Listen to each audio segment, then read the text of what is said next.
Yo, yo, yo, yo, yo, yo, yo, yo, yo, yo, yo, yo, yo, yo, yo, yo. Welcome back to the studio, people. It's your boy, which is Jason Gooner. We're back in the studio. It is time for match week 2 EPL preview show. If you are here for the first time, you know what you're supposed to do. Watch the content, of course. Watch it first, Once you watch it, you'll probably drop a like. After you drop a like, you can share it and say, yo, found this person talking football. If you love football, you're going to like it, share it, let them know we're live. Zine, and then, of course, subscribe to the channel. So those are the 3 things you have to do for Jason Saguna if you want to show your full support. Yes. So people, last week it was a nice week of football. We enjoyed it. The champion for the week of the predictions was Jaguars. So anyway, the large episode of Jaguars. Last place last week, people, the donkey of the week. It was a tough one, people. It was a tough one. But the donkey of the week, boy, my brethren Nitro. Nitro is a loyal subscriber to the show. Well, not to the show, to the channel. And he's always here for the shows, leaving his comments and his thoughts. But last week, it never went so good for Nitro. So him said he's coming back for the title this week. So let's see how it goes for Nitro this week. And all others, everybody is welcome to play. If you are a fan of the football, I'm sure you have an opinion on what you think the scores are going to be. So let us know what you think the score is going to be in the comment section tonight, and we will definitely put it in the master book. And when the games are over, we'll let you know who had the best picks, and of course, sadly, for someone who had the worst picks, right? So big up to each and every one of you who tuned in last week and for the review show. And we're going to do this all throughout the season. If you were here from the last season, you will know that we do this every week. Of course, Jason Gooner TV does not only cover EPL content. We are Arsenal fans, so you might catch a video here and there about the Gunners. And of course, we are Jamaicans, so we follow all the national teams of Jamaica, do some CONCACAF club tournaments as well. So yeah, it's a football channel, and yes, we have certain things that we're geared towards, but we love football to the point that you might see any kind of football here on the channel. Sometimes I talk to my friends and them say, yo, which game I watch? I'm telling them, say, boy, I love football. Yeah, man, me watch any game, man. But anyway, let me start big up the people I'm in the building from early out. Again, I have to reiterate one more time, like, share, and subscribe, people. All right. So big up to Joseph Brown in the building. Say bless up Jason Medea early, Nottingham Forest. Big up yourself, Joseph Brown. Joseph Brown say never have a side. And then just gonna pick a side randomly. And the man run with Nottingham Forest, and them never let him down last week, people. One of the better performing teams last week. Sheridan said late night. Yeah, bro, I know it's late for you. You probably have work early in the morning. But you don't know. Respect for tuning in, bro. And you're sent your picks already. So big up to you. Already in the logbook. So you don't have to worry about sticking around for the night. But you don't know. Do the right thing, as we know you will. Like the video and share it if you can. I had one in the building. Big up, Mike. Big up, big up, big up, big up to you. I had one. Said good night. Let's go, citizens. All right. So I had one does not hide her allegiance. You see it. She's light blue all day. All right. So people, before we get going into the football, into the weeks, what we have going on for the week, if you are a football fan, maybe you've been under a rock for the entire day today, but yeah, there's something that has happened, and it definitely made me feel a lot better about the season that's about to continue this weekend. And people, I'm sure most of you know what I'm talking about, but people, I don't know. I didn't have high hopes for this player forward into the Emirates this season, or next season for that matter. But this has occurred, I'd say, in the last 24 hours or so. Breaking news. Eberici Eze to Arsenal. Here we go. Verbal agreement in place between all parties. Crystal Palace to receive package in excess of 60 mil as Eze preferred AFC over Spurs. Go sit on one side, little youth. Arsenal win race over Tottenham, been in advanced talks for days but never sealed. So you have to seal the thing them if you want the player. So Arsenal running. And not only that, brother, if you're going to sign from a club, if you're going to sign from a club, if you're going to sign for my club, I know you had a little Europa Conference League game, but guess what? My club said, listen, none of them things they are going on. Eze will not play for Crystal Palace tonight. Decision follows direct contact between Eze and Glasner today. Arsenal have already booked medical for Eze. So tomorrow, people, you'll see the videos and the clips. And guess which number just happens to be vacant at the Emirates currently? People, yeah, it's a great signing. It's a great signing for multiple reasons, which we'll get into as we go through the show. All right, people. So listen, that was the news I woke up to today. Well, not woke up to, I knew from yesterday still, but trust me, great news. I don't really think that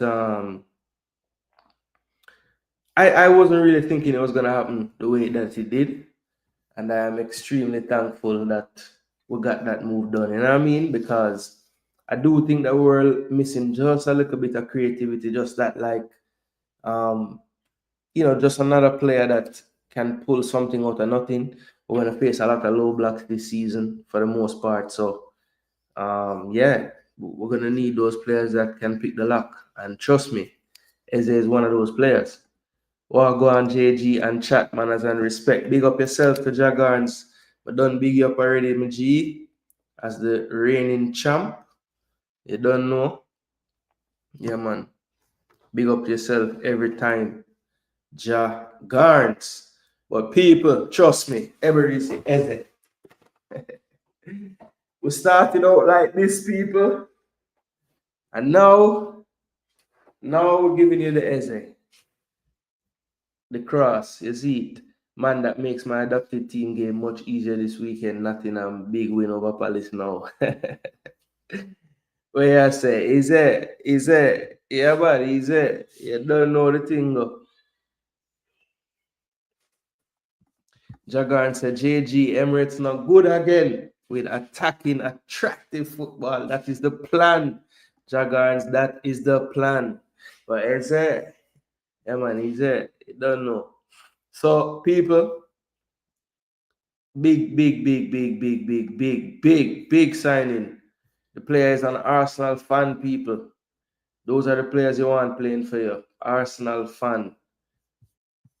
He would have it no other way.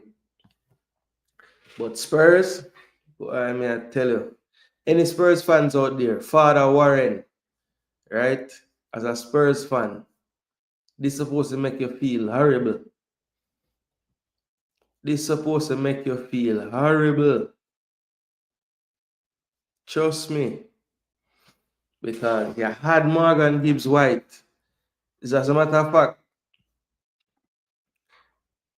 I think the reason why we never got a definitive here we go from Romano as far as Spurs and Eze is because of what they reached Spurs earlier in the transfer window. Because we got a here we go from Morgan Gibbs White to Spurs. We got a here we go, people. And remember that? There was a here we go, Morgan Gibbs White to Spurs, and then the Greek Mafia God just swoop in and say, listen me, yo, you see how I fling down plate after I done eat? Don't make that be a head here. That the man tell Gibbs White, don't make me deal with your head. Like when I deal with my plate, then when I done eat. And the man just say, all right, boss, no problem. Nothing wrong with Paris. London, I'm good here. Where do I sign? Yeah, man. Gibbs White have kid, Gibbs White, I think about him picnic. No worry. He need him head to take care of him picnic. So that was a here we go that never went through. So this time, if you looked at all the news, You heard early in the negotiation that Eze agreed terms with Spurs, personal terms. Then you heard that Spurs put in the bid. Now, Romana never had a deal agreed between clubs, you know. Everybody was just pretty much thinking Arsenal not going back in because we did the Madueke deal that people were cussing about when we did it. Big up to BBK Sports, Taran was very upset, and I said, yo, we can still go after Eze and Rodrigo because I was basing it off of Arteta saying we have 250 to 3 bills. At the time, it was before Gyökeres, so at that time we had about 150 spent. I'm say, well, get Gyökeres for about 65, 70, right? Which turned out to be about 60 something, 62-ish, right? And then we're up to like 220 odd with only 8 mil sales. Some say, well, based on my calculations, can go, if we go on the lower end, we can buy a 40, 45, 50 mil player, and that's it. Or if we go on the higher end now, from where we reach, we can probably spend another 100 to 120, 125, and we'll have to go sell about 50 mil worth of player. So, Kivior right now rumored for about 35 to 40 mil. If that happens, right, I feel like the Eze move might not even be the last move, people. But let me not get ahead of myself. We start move like a big club for a day, and may I get ahead of myself, people. But trust me, today one thing is for sure. Just get out of the way. Arteta, Board, Josh, everybody, let Berta cook, because the picture that I loved out of all the pictures that I've seen, besides the ones with Eze in the jersey with the "Here we go," is this one right here. I'm sure if I put his name in, I'm going to find it right away.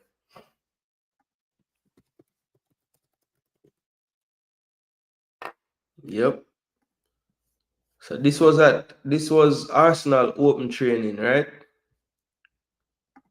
This was Arsenal open training, and look what Andrea Berta depend.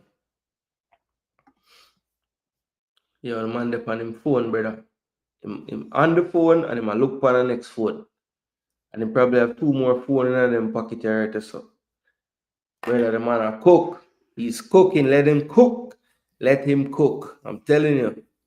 Let him cook. So hijack the deal, hijack settings, you know. Yeah, man. There are levels to this. Just like when I'm talking about football, analyzing football, I said there's levels to this. There's levels to this in the clubs as well, because Eze could have gone to Spurs, but decided, as Sheridan so rightly says, he just came back home.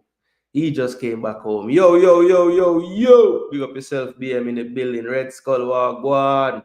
Yeah, they are early, my bro. All right, so Red Skull in the building. No, Skull missed last week, you know. So Skull, I say, yo, lucky, you know, lucky, try me never there in a class, you know. I know Skull, I go for the title. Looking forward to another great weekend of EPL football. Demari Gray versus Greg Lee this weekend. 2 of the players actually playing football that can play for Jamaica. So you have to be thankful, you know. But I'm just hope and pray everybody get through the weekend, because the pickings I get, trust me, the soup water down. Red Skull are dead with laugh. Have to dead with laugh, bro. I mean, we don't get a lot of joy overall when it comes down to Arsenal fans. You know, game by game, we might get some joy, but when you really check back the entire season now and say, oh, we don't win the trophy. Yeah, we play good and we're close and da da da, but that don't mean anything in the long run. You look back on Arteta's reign at Arsenal, and you know, unless he can win a major trophy before he's not there anymore, one FA Cup in a team that many would argue is not his team, that's not going to be good enough. When you look at him as a manager, he has a lot of great stats, you know, quickest to do this and this and that and this and that. But all of that will mean nothing if he doesn't lift major honors with the club. And trust me, it's getting to the point now where there's no excuses, people. There's none. There's none. Anyway, Big up Jason and everyone. One Barca. Big up yourself, Conrad. Yeah, man, I'm gonna check about Barca. See if we know one thing gonna happen for sure. At some point in the game, Yamal gonna cut in and score a goal. We know that gonna happen. So it's one love Barca right now. The game didn't even start yet. Big up yourself, Red Skull again. Still a dead with laugh. Have to dead with laugh. Yeah, man, facts, man. They had the here we go, but I don't know. Here he went. Man, I have to change it. I have to change to something else. I think Spurs letting Son go was premature, as they haven't brought in any of the big names they went after, and Son could still produce at a high level, in my opinion. Yeah, Joseph Brown. Look, I think Son, being there 10 years and in the right at the end when him kind of getting to a point where Jano Star, him know himself, him know him body can't do what it used to be able to. Right? You can kind of see that over the course of the season. Last season, he wasn't able to like maintain a certain level, right? So they won the Europa League last year in his swan song, I think Son looked at that and said, I'll never leave Tottenham at a better time. We're at our highest that I've ever been with the club. Yes, the league season was shite, but he hadn't won a trophy for Tottenham in his life. So I think that was a part of it. Him look at him, analyze, and him say, listen, if I go MLS, I can still be a star. If I stay at Spurs, I'll probably be start to go to an auxiliary role. But then again, it's Brennan Johnson playing left wing, I think, for them right now. So, who's to say that Son can't play over Brennan Johnson? I don't think that's true. So yeah, you might be right, Joseph. But I think it was more about Son just saying, I think, yeah, I just think he thought it was time to just go for a different challenge, a change up, and him just look at it and say, yo, it now get no better at Spurs. So better me just cut now while we're on top of something. Congrats to you as a fan of footy. I'm happy he didn't go to Spurs to die in that graveyard, man. I tell you, I had one. Because people, like me, I'm going to argue today and I say, if he went to Spurs, it would be better for him World Cup chances because him have to play at Spurs, whereas Arsenal, him probably start more than him bench, but there's more competition and this and that. I said, brother, what a foolish take, man. Horrible take. All of a sudden, now Arsenal have a bag of Englishman in a World Cup team. If Tuchel pick the same people, them. Bless up Chile, Wagwan. Yeah, I put Chile already. Because I know Chile are going to turn up. Chile, big city fan. I had one can, all a city reasoning. Arsenal are historians. Oh. Wow, one Barca you say, So, Bill, Spurs had no chance. One Arsenal come knocking because Eze is not only an Arsenal fan, but he is a delusional Arsenal fan. Man predicted Arsenal to win EPL in 2018. Well, brother, if the man is a deluded Arsenal fan, just know, say, the man going to put out everything if you try to win something. You guys going to win the league now. Something you guys never said before. One Barca. Boy, Barca look like they're going to win the league. Atletico lose, and Real Madrid win one love, but it wasn't pretty. Conrad Smith is a comedian. Lego Gunners. No, man, make Conrad go on, man. Conrad, all right. Gray's looking sharp. That's some positive sign for the Reggae Boys. Yes, true. One of the fitter looking players right now. Looks to be in good nick, Don't forget his 2 community shields, his personal favorite, Chile.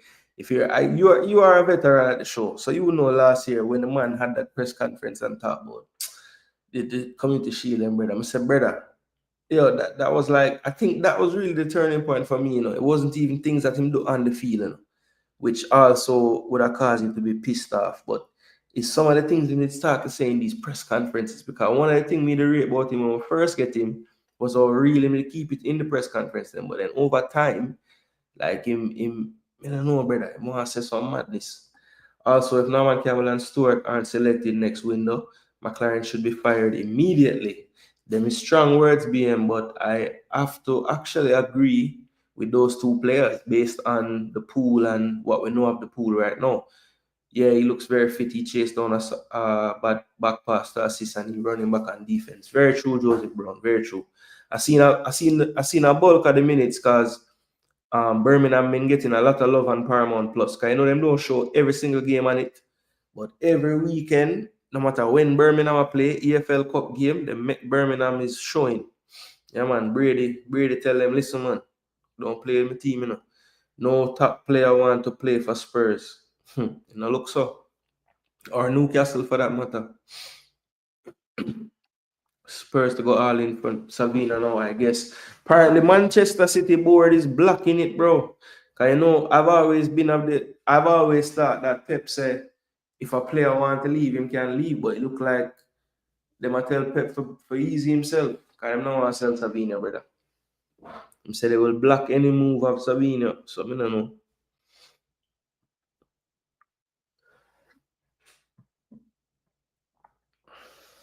I think they will endure a curse for Sungate. Maybe.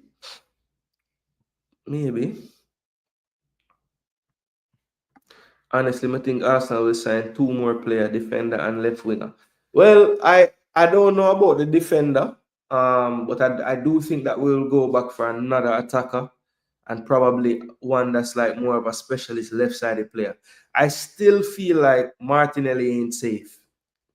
I think Arsenal made their decision which one when they gave Trossard a pay raise. Because I don't see the sense in giving him a pay raise if you're looking to sell, because that's something that can turn off a potential suitor, the amount of wages he's on. So, yeah, I think if it's a situation where he doesn't want to go in the window with, go through the end of the window with like Eze, Martinelli, Trossard, all as options off the left, knowing that we have seen Madueke come on and play there exclusively so far. Yeah, I think that's a bit too many for that one spot. So somebody ain't safe, and my guess is Martinelli. And he's also probably the one that you'll get the most money for, because at the end of the day, he's still only like 23. I think so. Yeah, 23, 24 at the most. So yeah, I mean, he probably has the highest value of all of those players. Obviously, we're not going to sell Madueke, we just bought him. We're not going to sell Eze, we just bought him. Trossard just got a pay raise and he's 30. So when you look at all those factors, if we sell Martinelli for good market value or close to market value, then yeah, I could see us going in for a left winger. But if not, I think he's gonna run with what we have. Honestly, do. Arsenal have both the Lions and Lionesses locked up, overrun. Yeah, man, Lionesses always had a lot. Now it's even crazier. I wonder, is Agiman going to come back from loan this year and play with Arsenal? I had one. Have you heard anything about that? You guys, Arsenal, think you're going to ever give up the second spot? Yeah, Conrad, you see, the same thing you're saying. The next, as I think my Virgin said to me today, and man said, all of this happiness just to finish second again. But I mean, what are you going to say to that? You can't. There's really not a comeback for that. We just have to not finish second, and then we'll have a comeback. But right now we don't. No matter what anyone want to say, Gray has been our best offensive player since he joined the team. Even if he wasn't playing 100, he was our best threat. So a fit and focus, Gray is trouble. Yeah, I agree. I was worried how he would play in championship, even though he was in Saudi. Yeah, man, him clearly that will show you mindset is a big part of football players, man. Man never even looked like himself towards the end. I thought Mr. Speed was the coach. Unfortunately, Birmingham's game not showing this weekend. I checked. Jano. Well, I have other ways and means, but just a little simpler when it's on there. Bless up, float. Hope all is well, my bro. Yeah, man. I hope everything is good with you and the fam. Comes at the right time when you take into account the injuries and the activity of some of our players. The price is why we should sell him, in my opinion. Yeah. Okay. You're saying Savio. You should sell Savio in your opinion. Savinho. Yeah. I mean, you guys have enough cover, It looks like Marmoush is gonna play predominantly on one of the wings, so that's another option. You still have Doku, you still have Bob, you still have my boy the name. Who would be the other one? I guess you could play Shirky on a wing, but that's not really where you want to play. You used to play Bernardo on the right. I don't know if you'd go back to doing that again. I mean, you have options, been up waiting on the show and didn't realize you started. Yeah, man. I start about a minute late, but I don't start doing any predictions yet. I'm just let the people them get settled in, Then I'm going to the game them into my team, but I think Martinelli and Havertz are surplus to needs for the gun as well.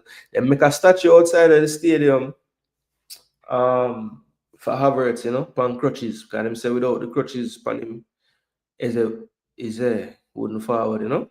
Pep loves Savinho. I'm still not impressed. Overrated in my opinion.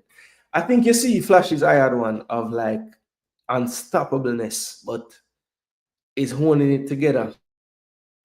And with a certain level of consistency, he doesn't have that. He doesn't have that. But in moment, I remember against Arsenal, man, the man killed Calafiori with the simplest touch.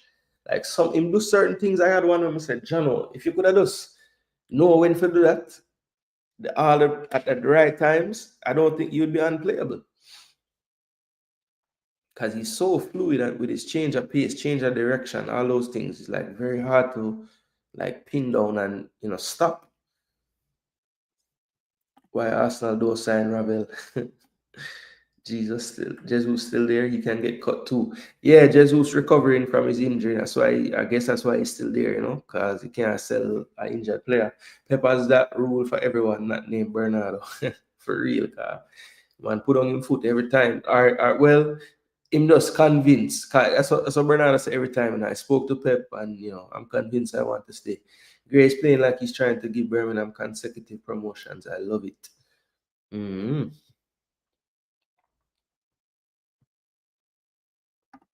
Not finish second for real, because I didn't say win the league, which honestly that's all Arteta has to do is win the damn league.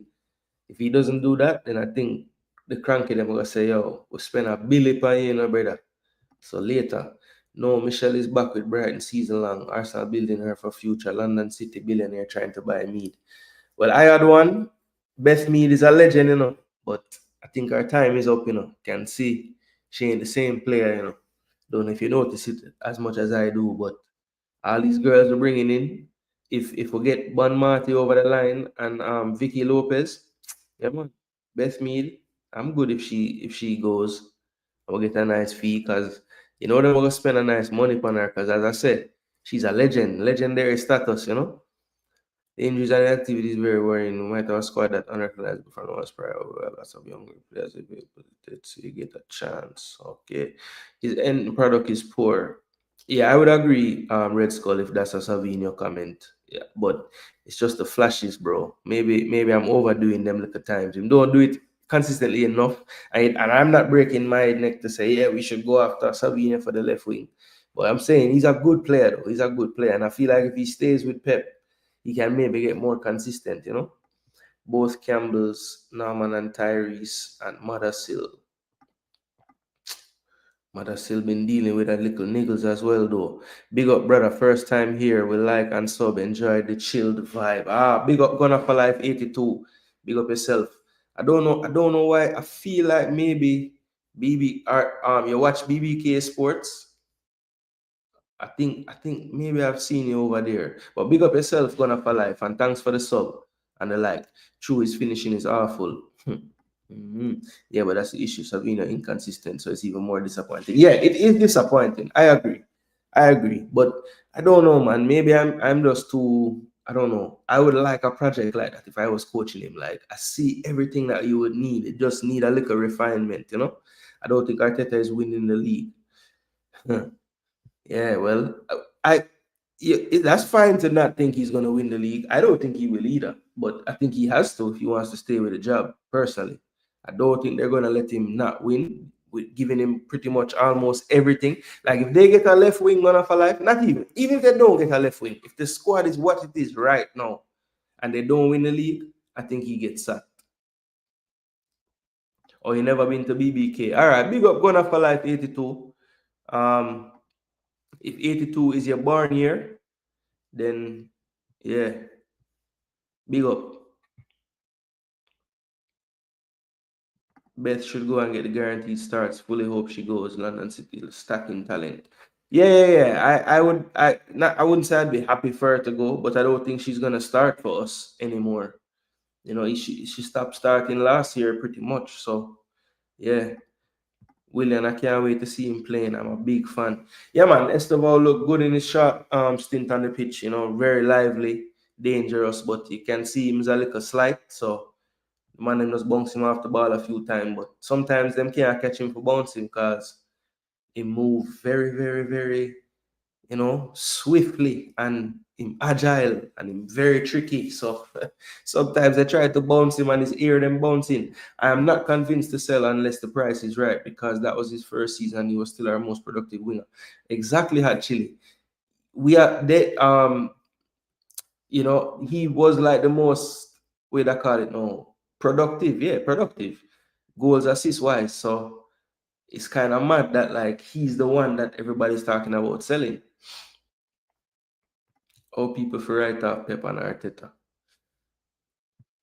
Well, Red Skull, I wouldn't write off Pep, but I know why people would write off Arteta. He hasn't really proven to get it past a certain point. Maybe them don't write him off for second place, but I don't think many people think he's gonna take the team, no matter who we bring to the title.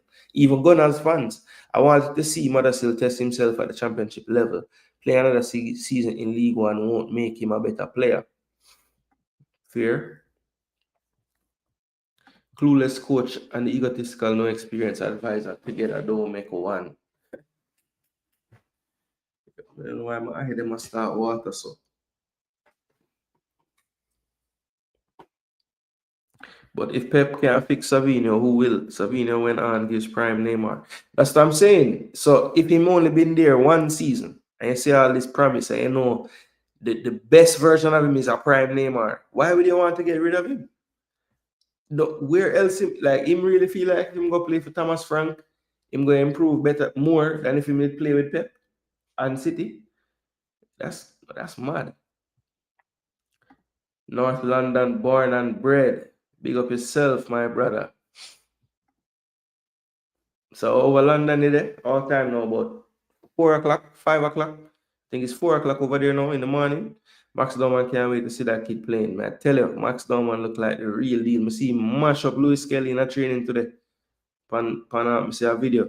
Jeez, that's a dangerous combination. I hope miraculously we get results in the next window. To me, he looked bigger, Esteval. I mean, naturally, probably, him just turned 18, so maybe him have some natural build going on, but him not look that much bigger than what we see just for the end of the Club World Cup, He's the one people are interested in. That is true, because you can't just put people in the selling window. People have to come and, yeah, man, me a ball, Conrad, me know me a ball for 4 a.m., yeah, cause 5 hours now, yeah. Damn. See, I go work or something going on for life, or you just can't sleep, or you just wake up super early. Or you work night shift or something. What go on? Cause that's wicked that you're here that time over there. So Max Dorman is a breath of fresh air, but I worry, look what Arteta is doing to Ethan. Yeah. I'm gonna for life. I think that's the thing that get lost. All right, yeah. I could kick off the show now for real. Cause I just there chat off my mouth and it get late. All right, Red Skull, producer for your show tonight. Respect. All right, so people, I get right into it, because there's a little bit of injury news. So I'm gonna show you guys that real quick. The biggest one today, of course, some of you might know. Jeremy Frimpong looks to have picked up a hamstring injury in the first fixture. Yeah, so he will be out. Slot didn't really want to give a timeline, but said more than likely after the international window. Ampadu out for Leeds, so that's a big loss for them. Definitely a mainstay in the heart of their midfield, but for this fixture, he will not be available. But their new signings, Dominic Calvert-Lewin and Noah Okafor, the speedster, are available to face Arsenal on Saturday. Sorry, and then we have Potter. I think this was prior to. I think this is all the team news. Okay, no. So head coach, Earthy is available. Guillermo is still out. and Mads Hermansen is good to go to start again, even though I think West Ham fans were calling for his head and to try back Areola because he wasn't looking so steady in the goal. All right, Maresca gave his team news ahead of the West Ham game. So Tosin could return. Lavia will miss the trip. And also we could see some minutes for Fofana as well. So they are getting a few defenders back, which will be good news for the Chelsea faithful, even though I thought that Achampong and my boy the name Chalaba did a good enough job in the nil-all against Crystal Palace for the most part, but definitely going to need that depth around there. So let's see. Let's check in with Hertzler. So he had some team news ahead of their trip. Just going to get through the injury news, people, and then we're going to jump right into the first fixture of the week. Give you the rundown of the stats between the teams, and then drop our score predictions. People, if you haven't done so already, please do support the channel by dropping a like on the video. All right, so let's see.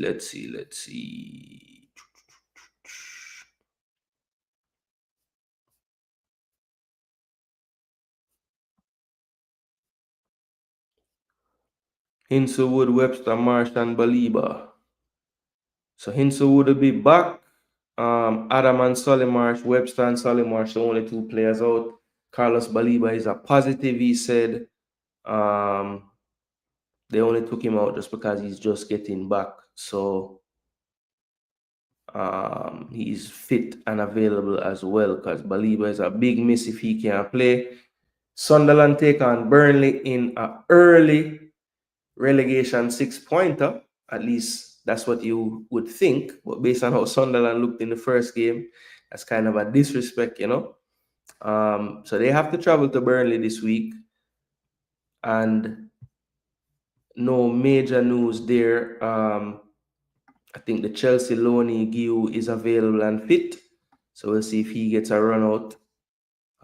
But yeah, that's pretty much all the injury team news. The biggest one, like I said, Liverpool without their new signing Frimpong at least until about the international window close. All right, so the first fixture, people, of the week will be happening tomorrow on Friday. Don't forget the game, people. It's on a Friday.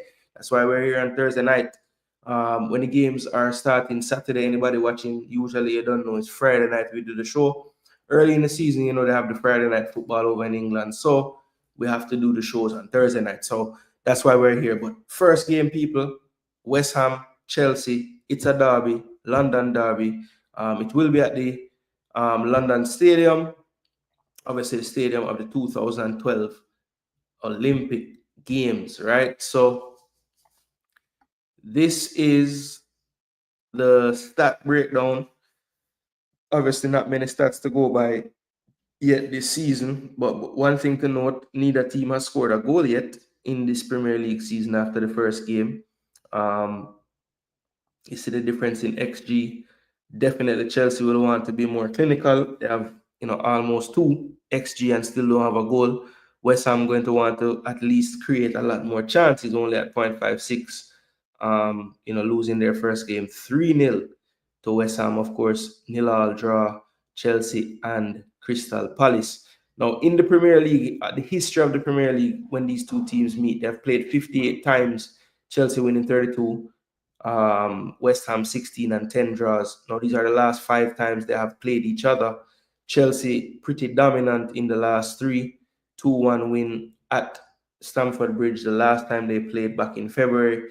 And last September, Chelsea came away 3-0 victors in the return fixture last season. 5-0 home win and then a 3-1 win 2 times ago at the London Stadium. They'll want to draw on those memories for tomorrow's fixture. But Chelsea, West Ham should be a good game. You see, the referee will be Michael Oliver. Simon Hooper, the 4th official. These things are important, people, because in England, these referees are fans of the damn clubs. So you have to know what's going on, you see me? All right, so you see the squads, people, for both teams. Looking at the squads, I think Hermansen will start, so will Sanchez. defenders, when you look at West Ham, Wan Bissaka will be there. I think Kilman will start as well. They did pick up Kyle Walker-Peters. Wonder if he'll get a look in at any point. Emerson didn't play. So there's some options for them to take on that back line. Todibo did start last week. So let's see what they go with. I think Kilman and Wan Bissaka and Hermanson, pretty much the coach said he's going to start. So you can say that. Now, Chelsea's defenders, of course, Colwill is out, so you can forget about him. Badia Sheila out as well. Haven't heard much about Hato. I thought maybe he would get thrown in from the start, but went with Achampang, a little more familiar to the system. The question for them this week in defense, I think Chalaba will keep his place, but who partners him? Is it Tosin coming back from injury? Is it Fofana coming back from injury? Or does he stick with Josh Achampang after the clean sheet that was kept in the first game? Reece James and Cucurella, I believe, should start at right and left back. Then the midfielders, I don't know why Edson Alvarez is still there. He is pretty much a here we go to Turkey with Galatasaray. Or is it Fenerbahce? Don't remember which one. I think whichever one Mourinho there, that one. I think it's Fenerbahce. Yeah, so he's gone, I think. And then we have, I think they'll go back for a similar team, honestly. They got 3-0, so maybe you'll see some changes, but I just don't see where they really come from. I think El Hadji Malik Diouf will be the one furthest left in the midfield. Whether they go 3-4-3 or 3-5-2. And Suchek probably will start, and so will Guido, more than likely. Maybe he goes with Paquetá this time. Wilson came on for Fulkrug the last time. Does he switch that around and start Wilson and Bowen instead? Pretty much, Bowen will start. And then I think the midfield for Chelsea will probably be Enzo, Cole Palmer, and Caicedo. And then up front, Neto, Nico Jackson.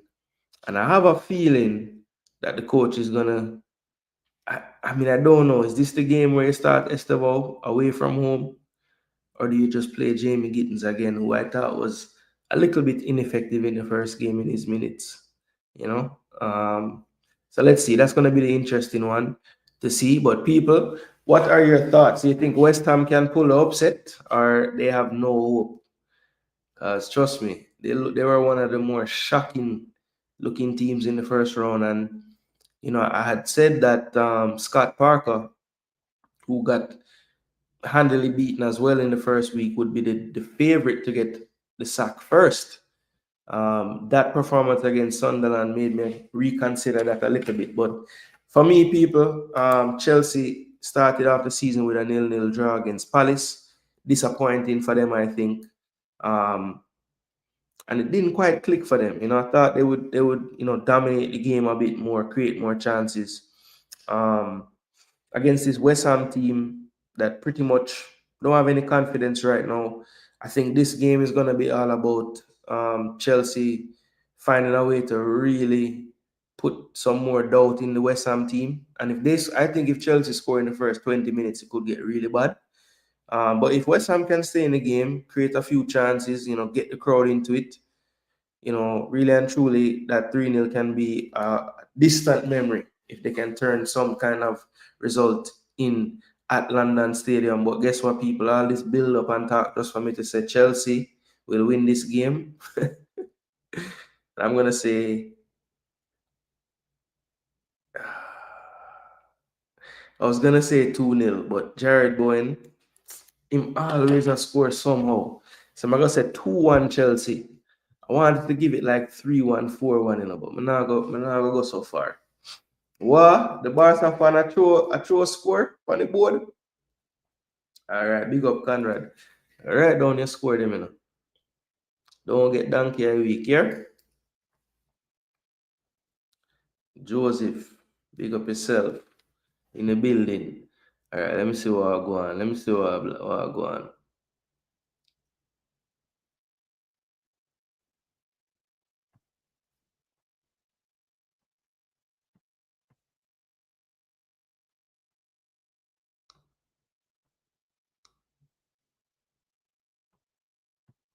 Night shift over, bring on the weekend. Big up, big up, big up. Man, don't work off him night shift. I'm going ready, I know. Bailey's out for the next window, yeah? Definitely 3 weeks. He can't play. Bless up Tycoon, what go on? One boss, you know. You and Conrad. Big up on yourself. So we know some love ball, you know. Big EPL show and the boss fan them out. How Damian Lowe end up in Iraq? I didn't even know that country has a football league. Well, boy, I mean, I know, you know, cause I get a report say the man don't even know same guy in the club, so I don't know. 3-1 Blues. All right, float said 3-1 Blues, you know.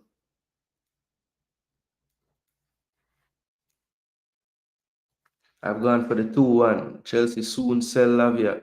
Boy, but means damage goods, so can he sell? Since Lowe is in Iraq, then Junior Fleming can get a call. He's in the UAE, which is a better league. Brother, a long time me I tell them Junior Fleming could have get a call, but them say no. Chemistry or some, you know, team chemistry or something like that.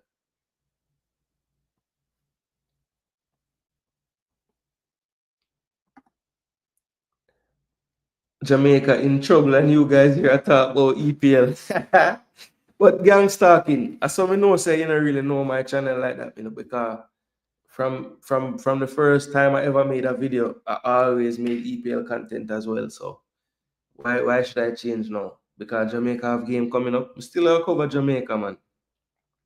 But brother, your head will explode if you talk about Jamaica 24/7, you know. This is their escape. Let them do their thing. Yeah, man. Let him know, please. Cause I never see him comment before, you know. So I'm glad they said that, you know. So I could have see what him said. Joseph said 3-0. Jano. And say Blues are gonna mash up with some. Just like Sunderland. Chelsea win. Therefore. Yeah, may agree, may agree, may agree. Yeah, the soup turned porridge. Jagans agree with the 2-1. All right. Chile as well said 2-1. See if any surprise when the squad drop next week. Yeah. West Ham are in trouble this season. Gonna for life. I agree totally. Like I said in my season preview show, I did last week Wednesday I think it was. I said that Scott Parker was my number one choice to get fired first. I do have West Ham. Somehow I have West Ham all the way in 14th, but why? Look like he might get sacked for that to happen. Chelsea win 3-1, says Conrad. West Ham going back for Antonio in the future. I'm still a play U21 for them, so I wonder. May hear a man advertise breaking news of Whisper going to be in the Chelsea first team by January. Some madman up on YouTube. No man, somebody never said that. Oh, breaking news. Dre, please forward for class. Dre, please forward to class. They're going down to championship. The dark horse team is Nottingham Forest. Tycoon, you know, say Joseph Brown and I chatting up. The man say, I don't watch EPL really. I don't have a team. But I just going to pick one random. And the man picked Nottingham Forest last week, brother. When the season preview are going. Literally. I'm going to say, oh, that's a damn good pick just out of the blue because them on the up, you know. I mean, I tell you, that Swiss youth that when them buy, we score first week, but, Dan Endoy, from the last Euro we play, you can ask my cousin them in our chat. I say, yo, that youth are wicked, I say, him can play left wing for Arsenal, me I look for by the man. And Nottingham Forest scoop him up. And him young to like 23, 24. Him young. I swear him did older. Antonio made that team. Yeah, he should. I mean, if they were going to get Callum Wilson, I mean, what's the difference? Two of them are some man where might get injured. And, I don't know. Chelsea will dominate them. Yeah, I think so too. But Chelsea just looks so vanilla in the first game, man. They never have no cutting edge. I had once a 3-1 Chelsea. Honestly, I want West Ham to win, but 2-1 Chelsea.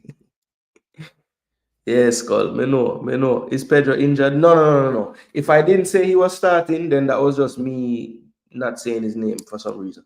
But João Pedro is fine. No issue. At least I haven't seen anything anywhere. Do you know something I don't know? Bless up, gigs. Antonio make that team better. Was listening but wasn't commenting. Big up DJ Gigs. Respect for letting me know you in the building. They pay good, I guess. For real. Maybe Flemings doesn't have art. Maybe. But when I see him play, the man play very hard. So I think he have art. Someone on Billy Stream asked if D'Lo went to Army. Yeah. We did see that, man. So if like when I'm love defend, if I'm gonna actually defend Iraq, 4-0 Chelsea win, says Prezi Jr. Big up yourself, Prezi Jr. Never seen you in the chat. Manners and respect. Antonio can do a job in the champ or MLS. His EPL days are done. Antonio needs to retire from international football, so no national coach is tempted to call him so a younger striker can get a call up. Well, if you feel like that will go on, then you're dreaming, sir. Not with all these trips and things him do for Jamaica already, and now it's so close.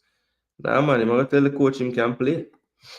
Jason, you see how quality strikers are at a minimum and are being transferred for ridiculous prices. Imagine if Boza took his career seriously and remained in Europe. Yeah. The Russia move in hindsight looking like a horrible move. 3-1 tail type. But the thing is, he must never take advantage because I think the youth there now from Costa Rica, he's gonna move somewhere to mainland Europe soon from that same club. Antonio think he can still play in the EPL. Of course. Can't tell a player them can't do something, especially somebody like Antonio, Brother, the man nearly dead in the car, and the man play football again, so that should show you. the man drive is different level. Trust me.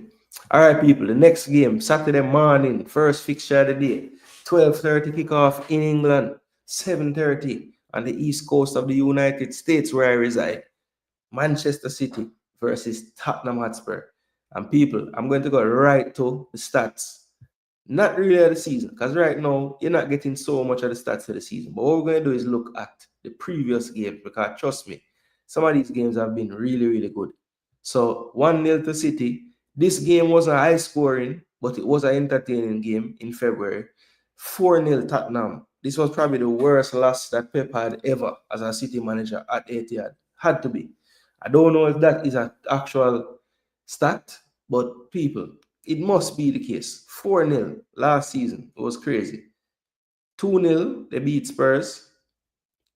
Season before that in May, the end of the season. And that was, of course, to secure the title, right? And then a 3-3 draw. That game was super memorable. I remember that game as well. From 2023, and then a 1-0 win to Spurs. So one thing I noticed right here is this is quite a back and forth battle. We have 2 wins for Spurs. No, how many? Just 1 win. Oh yeah, 2 wins for Spurs, 2 wins for City, and 1 draw. So it's dead even in the last 5 games, right? And for whatever reason, Tottenham has always played against City well. Now, Thomas Frank is a different beast when it comes to the tactician in him. And he's been able to come up with game plans against the best managers, whether it's Klopp when he was there still, Slot now, Pep Guardiola, Arteta, any team that's up there in the table, typically Thomas Frank teams give them a tough game, right? And we saw, especially since he's been Tottenham coach, when they faced PSG, they had a really good game plan, solid in defense. I think Jed Spence helps them so much, just nullifying whoever is on that wing, because he's really a very good lockdown defender with his athleticism, his anticipation. I think in possession he's a bit careless sometimes, but I think defensive-wise he's very, very difficult to beat. So they can really set up and be pragmatic, something that I think that Ant struggle with. And it worked out for him in November.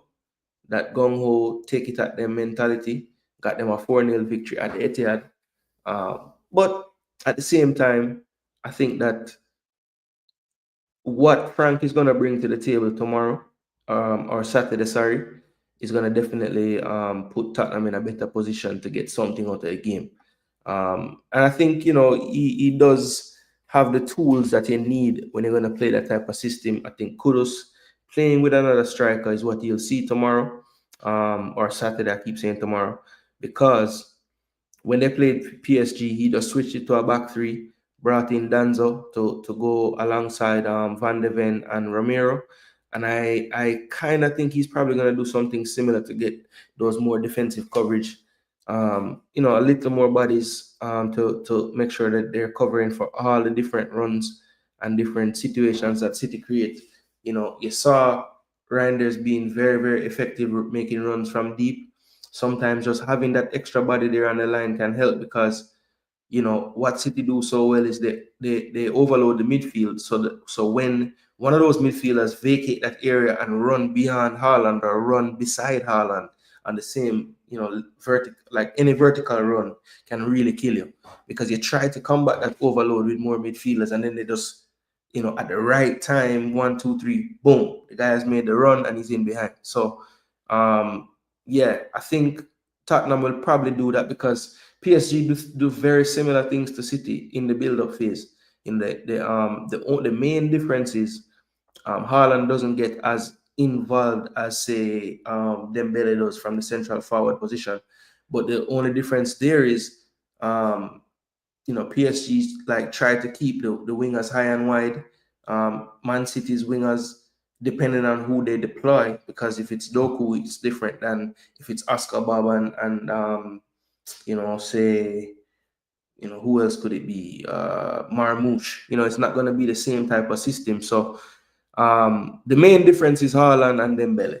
Other than that, they play very similar. They try to overload areas. They're not afraid to bring 6, 7 guys into the defensive third to help with the build-out phase. They will do a lot of things kind of differently than a lot of other teams. And I think a part of how you deal with that is just having that defensive coverage. You're not going to outplay them, right?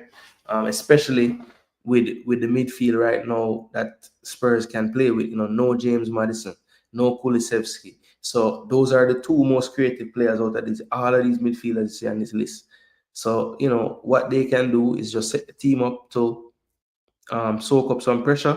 You have Kudus play him off of a striker or up beside a striker, and then you play either Solanke or Richarlison. Obviously, right now it would be foolish in my eyes to bench Richarlison. He's always injured. He scored 2 brilliant goals in the first game.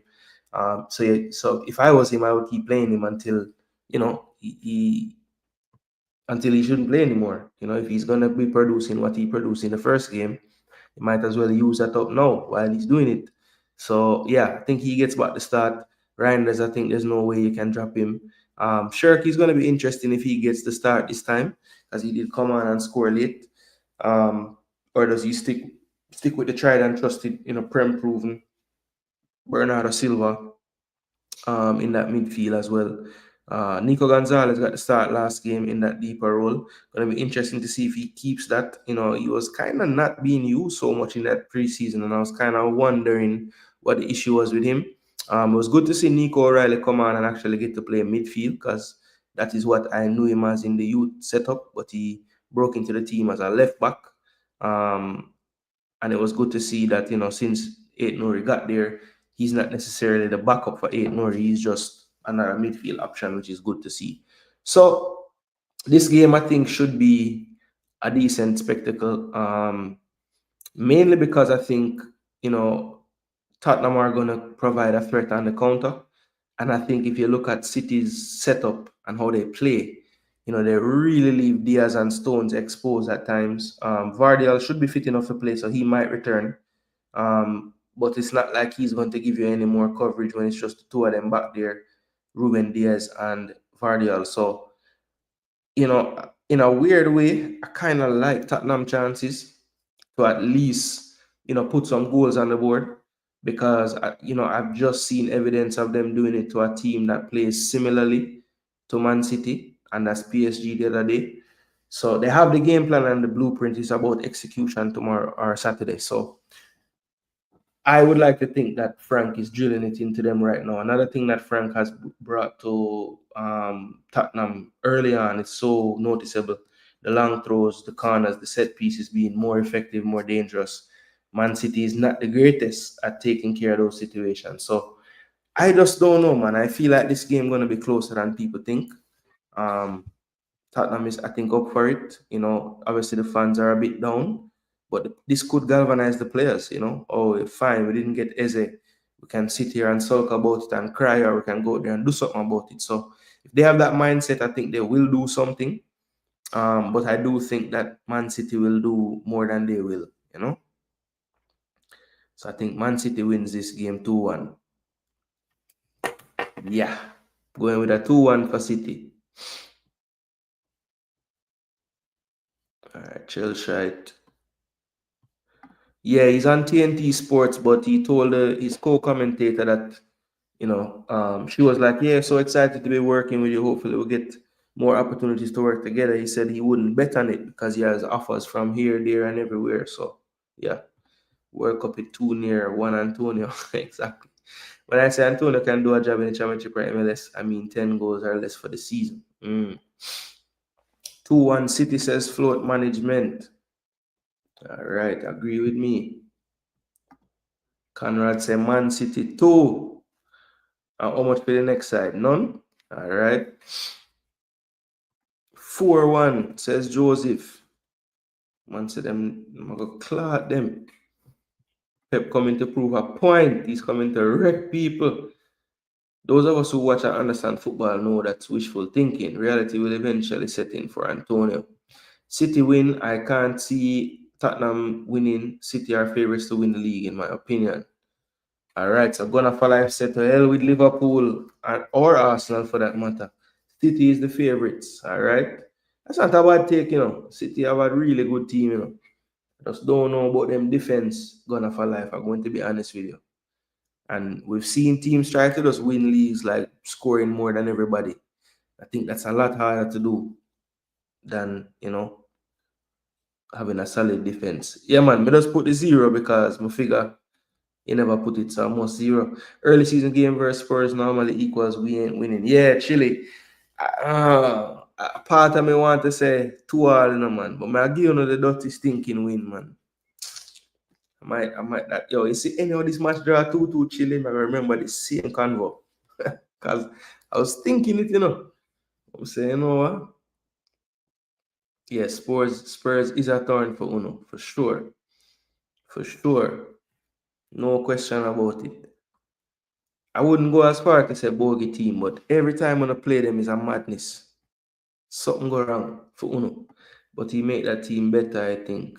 Kusanov might have to start. Yeah, it would be good, because Kusanov smart, fast like a plane, brother.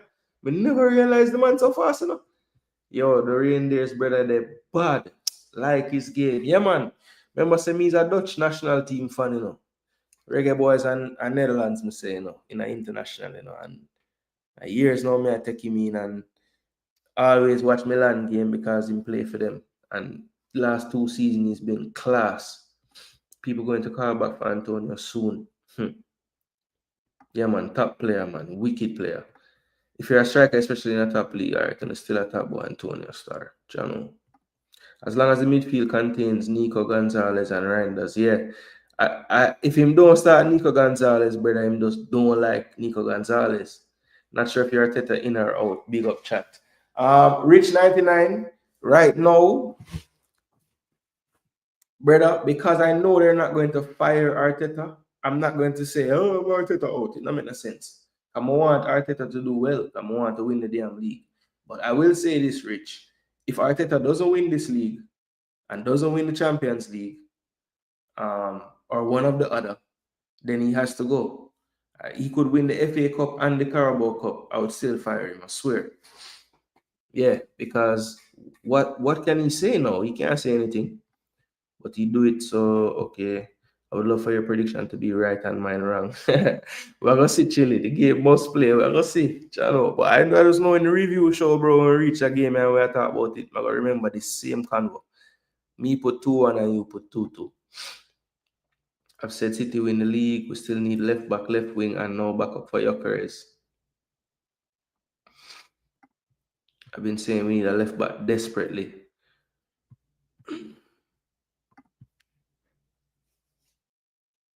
So you guys don't. All right. So you guys don't want Calafiori or Skelly to be playing left back, or one can stop playing left back. Like who? Like why this left back need? You want a third left back if teams busy defending City attack. Strain at the. Okay. Okay. Fox Jason, they ain't sacking him anytime soon. They have to win the Prem for me to even give him another year. Yeah. That's why, like, even if I was Arteta out, who cares? Like, he's not getting sacked. They could lose 2 games in a row, damn, if they lose to Leeds, boy, I don't know. Imagine if we lost the Leeds at home after Eze signing. No. I don't even want to think about that. All right, so I think I got everybody. I don't think Red Skull. Did I miss Red Skull one? I'm gone. Skull soon forward if I'm gone. All right, let's move on to the next fixture of the week. And thanks so much again, Rich99 Arsenal, for tuning in, my brother. Arsenal want more defenders. I'm sure Arteta agrees. Skelly has been found out. Other managers are going to target him. Okay, fair enough. Well, one thing I will say about Arteta that I like is he has chosen Calafiori as the starter, because you can see in preseason that Calafiori was playing way better. And I was just worried that because of the season that Skelly had for the most part last year, maybe he would have some kind of loyalty to him, but he hasn't really been on form, to be honest. Kind of hit a little blip. All right, so Bournemouth, Wolves. This one will be from the Vitality. Yes. Wolves right now, the cellar dwellers, due to their heavy 4-0 loss. So both teams had L's, but I think Bournemouth probably definitely feel a lot better about their loss they took. That game was 2-2 deep into the game. Could have easily ended 2-2, but Liverpool doing Liverpool things at the end of the game. So only 10 times these two teams have met in the Premier League era. 2 draws out of those 10, 3 wins for Bournemouth, 5 wins for Wolves. So Wolves have the edge in the overall meetings, and they did beat Bournemouth 1-0. And that's one of those games last year that for Bournemouth, for me, kept them out of Europe. They would beat Arsenal, they would beat and draw with City, draw with Liverpool, and they would, all the top teams they had good results against.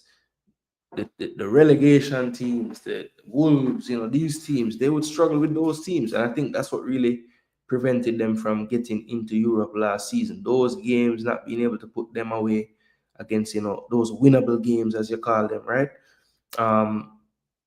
So both the away teams won the games. So the away team has actually won the last 5 meetings of these teams. That's quite amazing. So if it holds true to form, Wolves is supposed to win this game. Now, when you look at the teams, they brought in Petrovic from Chelsea. Jose Sarr still the number 1. Jackson just came over. I don't know if he'll be registered in time for the game. Look like I'm don't even give him a number yet. I think Trufair will start at left back. Senesi and the new signing Diakite should keep his place. Adam Smith or Hill could play right back as well. Araujo is there as well to play right back, so they have some options.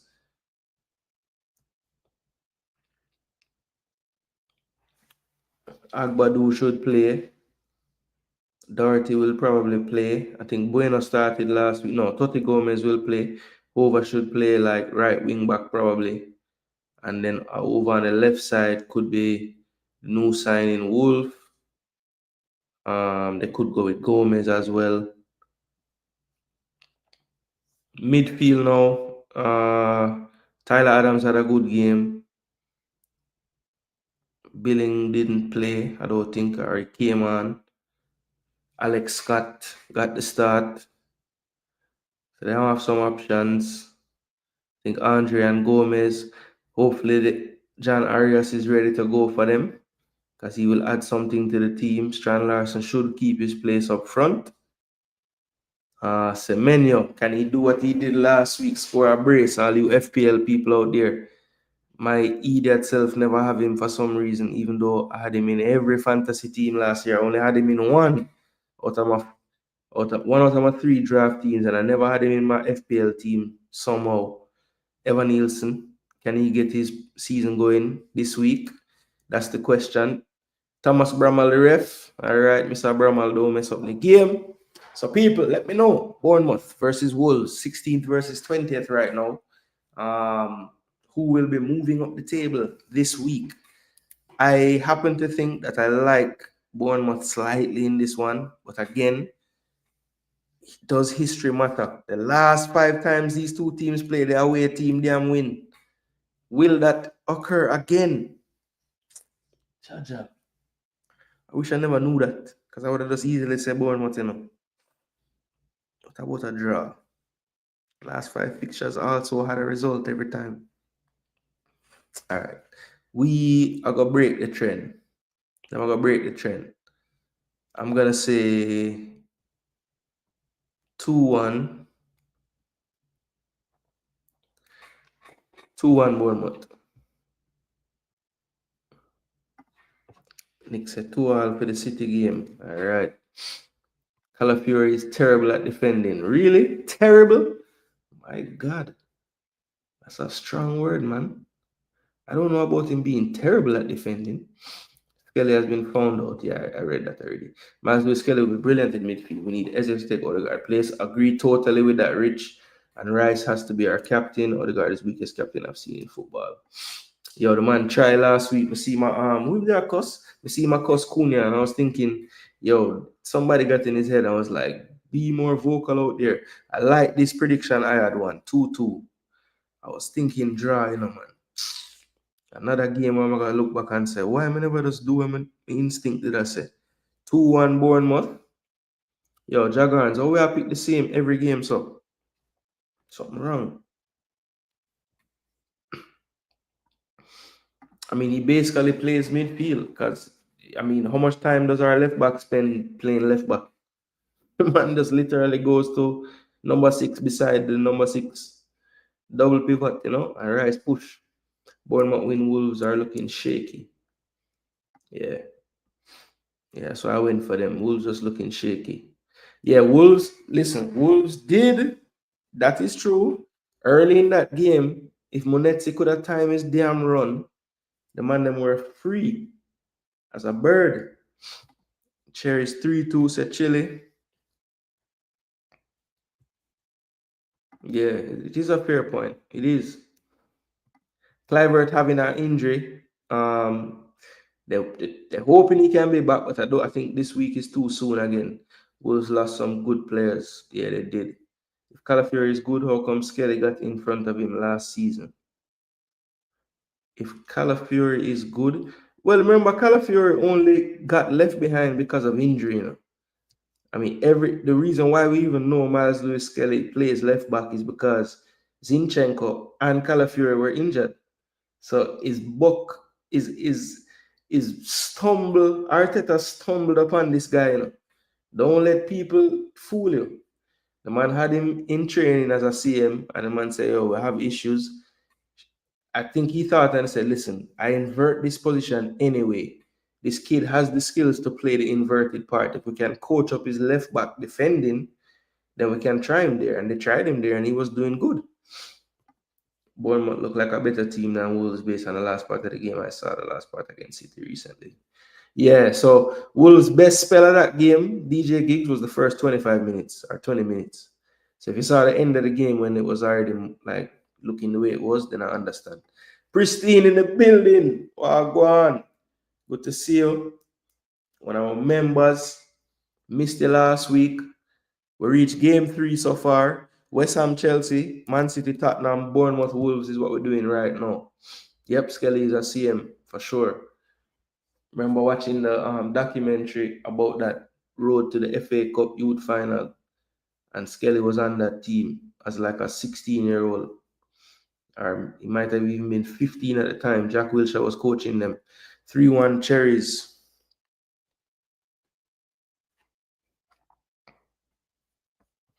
Conrad gone to no camp. Coming to see no score.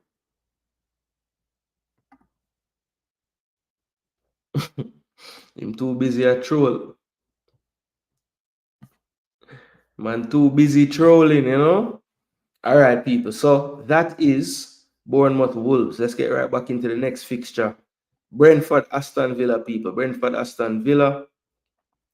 Now, this fixture right here is another one where two teams I thought last week, two of the poorer teams.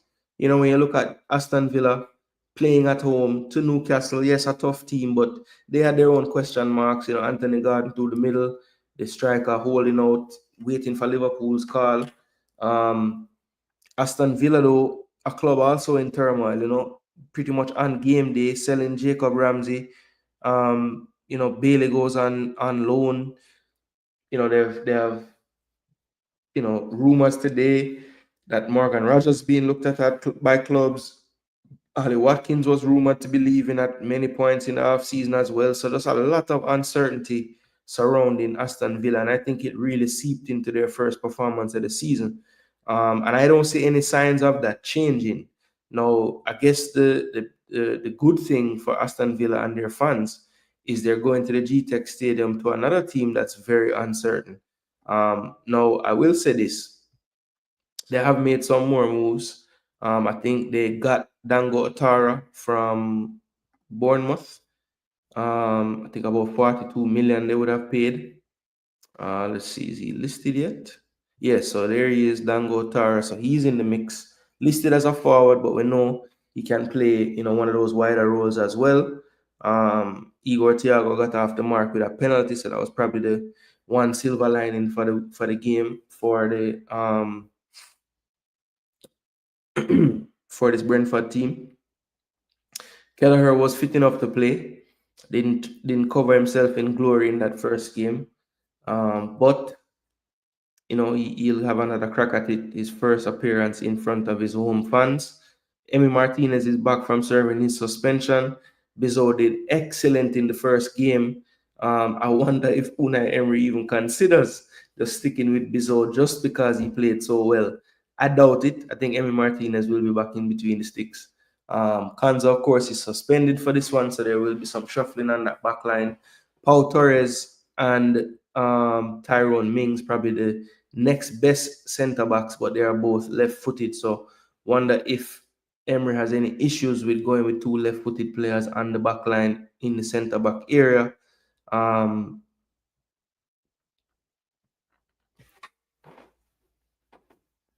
Maybe we'll see Jordan Henderson this week from the start. Who knows? So yeah, this game right here is tough to call because on paper, Aston Villa should be winning, but where's their mindset? I don't know. I mean, you look at even the midfielders right now. Look at the difference between the two teams.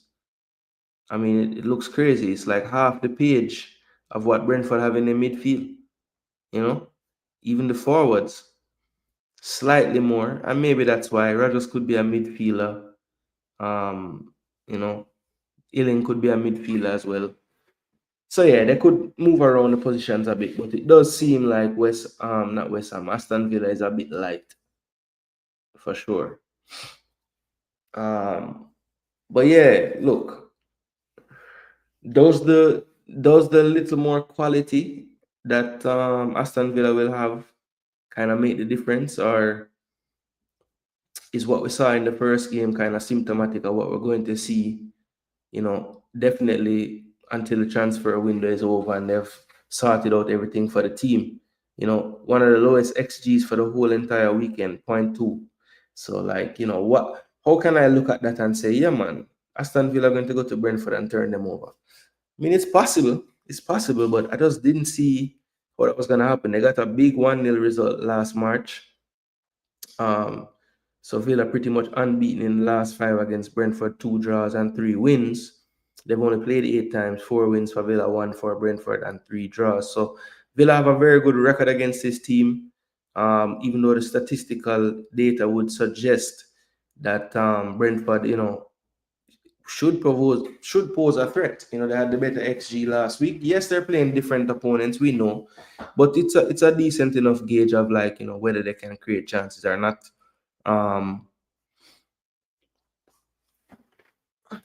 I just have a feeling like Aston Villa is just still figuring out how this season is gonna go. I think that's gonna be to their detriment in this game. I'm gonna say that Brentford get a hard fought point. I'm gonna go for the 2-2. Probably a shocking result. You know what? I'm actually not going for that. I changed my mind, people. Oh, it can't be. It can't be that this team 2 weeks in a row going to do that. So let me switch my score to 2-1 Aston Villa. Ali Watkins must score, right? Morgan Rogers, one of them. All right, so Brentford, Aston Villa. I went with 2-1 Aston Villa. Let's see what the people in the chat saying. Labil in the building, big up yourself. Says 3-0 Villa. 3-1 Villa, says Joseph. 2-1 Villa, says I had one. Jagan says 2-0. The reigning champ. Brentford might be cooked. It just might be. 1-1. So Chile, I was leaning towards it again. But no. I reckon a draw, Villa Brentford. Yeah, I was thinking that too, man. But I don't know why. I just feel like Emery just going to figure something out and get a result. Andrews, new manager. Bit there in headlights looking in his first game on the sideline.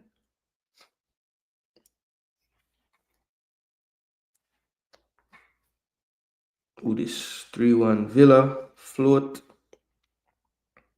So float changing mind to 2-1. So float knows the importance of the scoreline. He's a veteran picker. All right, Pristine, load up the clip. 3-0 to City. 2-1 Bournemouth over Wolves. And Villa Brentford. What about the Chelsea game, Pristine? 1-1 with the Brentford game, say Nick. All right. Yeah, the draw. All the people that went draw in this game, damn good pick. But I just have a feeling, if it was at Villa, I would say Villa win. Yeah. I mean, the fact that they look so poor at Villa Park too worries me, man. I don't know, man. Can they be so bad 2 games in a row? I guess it's possible. I don't know. I'm going with the 2-1 win for Villa, man. That's kind of a bit of like, I don't know. That's just me kind of thinking they must improve this game. All right, so Burnley, Sunderland.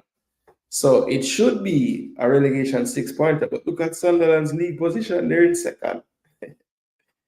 Yeah, so look, they outperformed their XG more than any other side.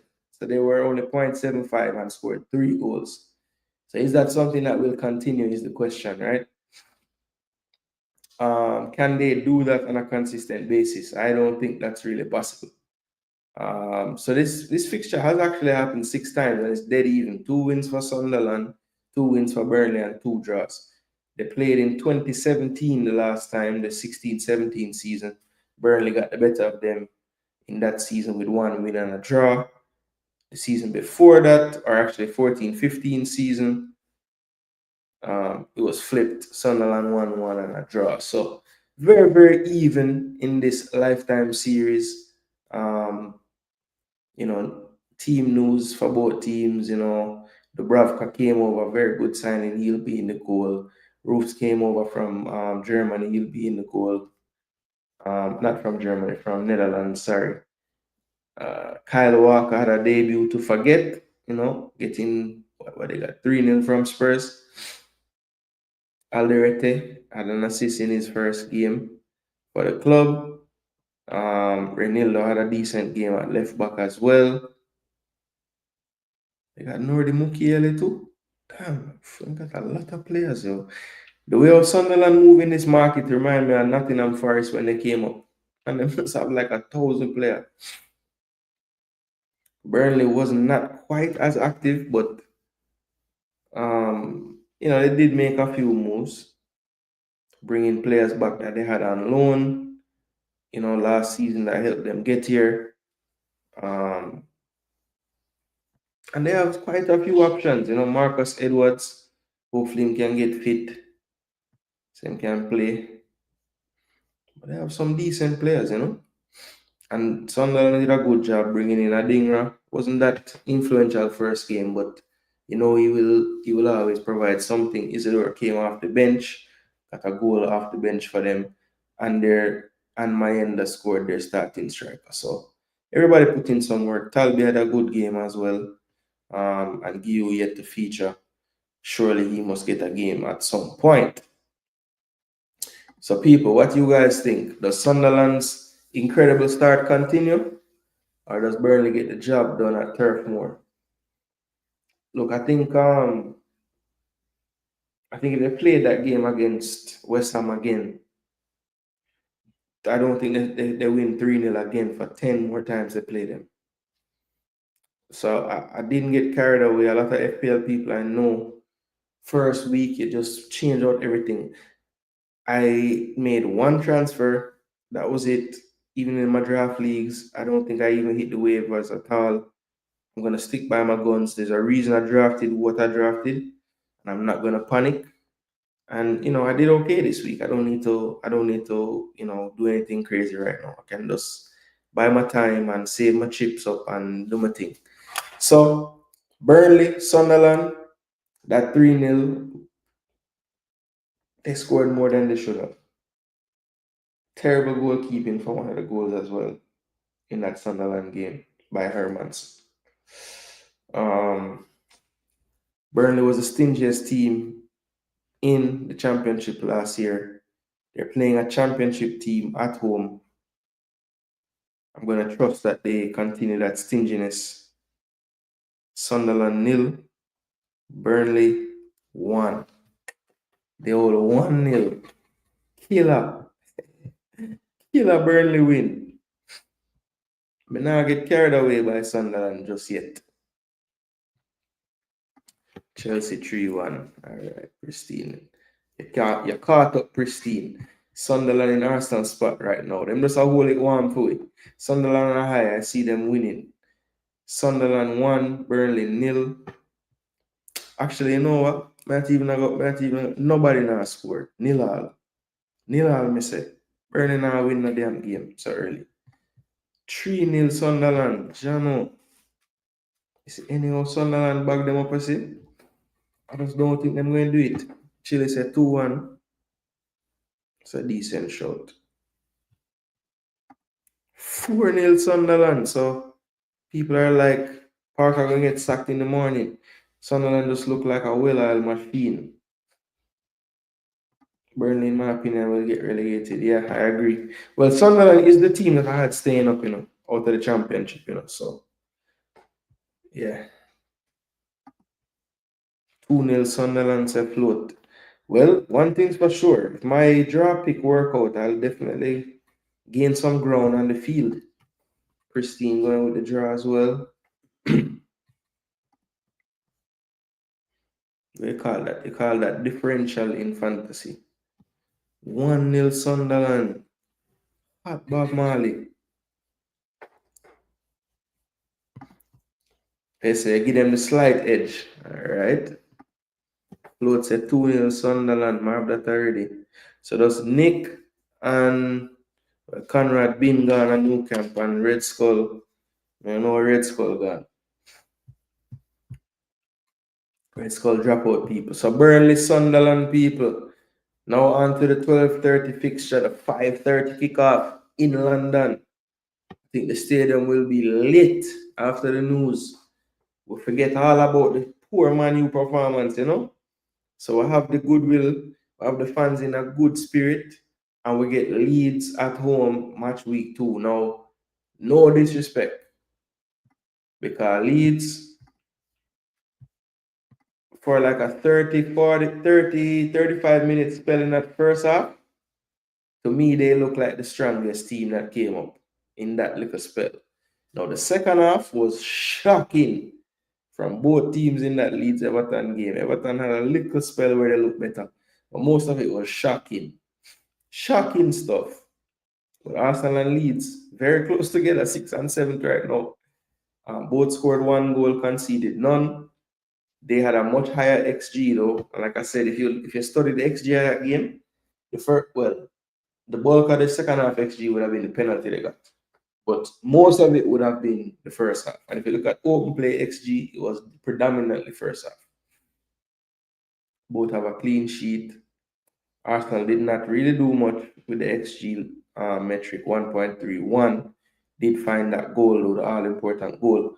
Both teams with 1-0 victories, as I said before. 30 times these teams have played in the league. 8 wins for Leeds, 17 for Arsenal, and 5 draws. The last time they played each other was the 02-03 season. Arsenal swept that one 1-0 at Ellen Road and 4-1 in the return fixture at the Emirates. 01-02, it was closer at the Emirates 2-1, 4-1 at Ellen Road, and 4-2 they beat Leeds in 2021. That's the last 5. So Arsenal unbeaten in 5 wins on the track against Leeds. And I think Arsenal fans would love for this one to reach the 6. Jared Gillett is the referee. And why is that important? This is the man that is known to be a Liverpool fan. All right. So let's watch out for any kind of foolishness, Yeah, man, any kind of foolishness. You see the squads. Perry has come and taken the shirt from Ilan Meslier. I think that's a great move from Daniel Parker. We have seen Meslier in the league before, always making a mistake here and there. So I think going for the more experienced Perry, probably a good move. David Raya had a worldie in the first game. Hopefully that continues. Saliba and Gabriel made the PFA team of the season. They will be the starters in this game. Now, the big question mark is going to be probably at right back. I think Calafiori keeps his place based on form, based on everything right now. Will he go with Ben White? Will he go with Urian Timber? Now, Timber came on, looked solid in his time that he came on, but maybe not up to scratch for the 90 minutes just yet. Ben White, probably the fitter of the two, barring any kind of injury concerns after the last game. So I'm gonna guess that he's gonna go with Ben White. But I wouldn't be shocked if we see Urian Timber. And then moving into midfield now, not listed there yet. Don't know if he'll be medical and registered in time to be on the bench on Saturday. More than likely, I think Eze will just be there, probably walk out on the pitch with his number 10 shirt in hand or something, let the crowd have a moment. But yeah, I think it's a little bit more realistic to get him into training next week and get him prepared for one of the biggest matches of the season for Arsenal at Anfield. So midfield, I think, will probably stay the same. I think Norgard has a slight knock as well, so no need to make any kind of adjustments there. Zubimendi, Rice, and Odegaard will probably start. There's an argument to be made that maybe in a game like this, you go with a more attacking 8 on the left-hand side instead of Rice. Could it be that you play Ethan in that role? Is that not enough cover? Could you potentially move Odegaard over there and put Ethan on the right of that midfield to kind of link up with Saka? That's a potential as well. So I don't think we'll see that. I think, with no Europe yet and, not really any midweek going on, I think he's totally fine doing the same exact midfield 3. Then up front is where it also gets a bit tricky. Martinelli was really poor in the first game. Noni Madueke, to me, is a better right winger than left winger. But it looks like it's been Martinelli and Madueke using up those minutes on that side of the pitch. Now, for me, I would play Martinelli again because it's against Leeds. We should have a lot more of the ball. he should be able to create. Or if he can't create, then obviously you can take him off and bring on another option. But if it is that we want to sell him, I think playing him against Leeds makes sense. He might just score 2 goals and someone out there just wants to, cash in, or not cash in, but try to cash out and buy him. And then we can cash in, and that could just be wishful thinking. But Arsenal, to me, in this game, I think the atmosphere, everything is gonna just be so electric with the signing. So I really feel like it's gonna be a good performance. I think we're gonna perform well. I think we're gonna take it to them. The crowd will be up for it. If we ever could have get an early goal in this game, I say, man, G's and P's, that would be so great. Because Leeds is gonna sit back and Nanto, Piro, those guys on the counter, they're gonna try to hurt us. So we have to be clinical. We have to finish off actions when we get in and around it, because I'm sure we'll have a lot of people pushed up the pitch. And last week we got away with some situations with Manu. Not saying Leeds is better, but you're not going to get away with those so frequently and so often. So we have to tighten that up, I think. But I think tomorrow Gyökeres cooks, bro. I think tomorrow we do see the mask at some point. I think he's going to score. Saturday, I keep saying tomorrow. It is tomorrow by now. It's after 12. So yeah, Saturday afternoon for me, evening time in England. I'm going to go Arsenal. Makes a statement, people. 5. Should I go nil? Arsenal good for you give up a one little stupid goal in a man. Alright, no. 2 clean sheet, I say, for the season. 5-0 Arsenal, I say. The business where nobody say. We're going to play much better this week. We can't play as bad. Ain't no way. Nick say 1-0 to Burnley. Same thing me did say at first, and I'm changed my mind like a little Freddy person, Easy win for us, I think. Agreed. Arsenal 3-0, says I had one. I'm going for a madness, 5-0. Josie Brown said 4-1 to the Gunners. Well, I hope the whole on the pick Arsenal. So if them don't win, everybody lose. Gyökeres can't be arms house 2 in a row. Yeah, man. I think we'll see the mask, brother. I think we'll see the mask this week. 2-0 Arsenal, says Gunners for life. 82. Well, I think Gunner never did drop like score predictions, was he? I want to make sure. Okay, cool. So you've been just saying most of them, but you put a score for this one. All right, cool. I still want to make sure I wasn't missing your scores.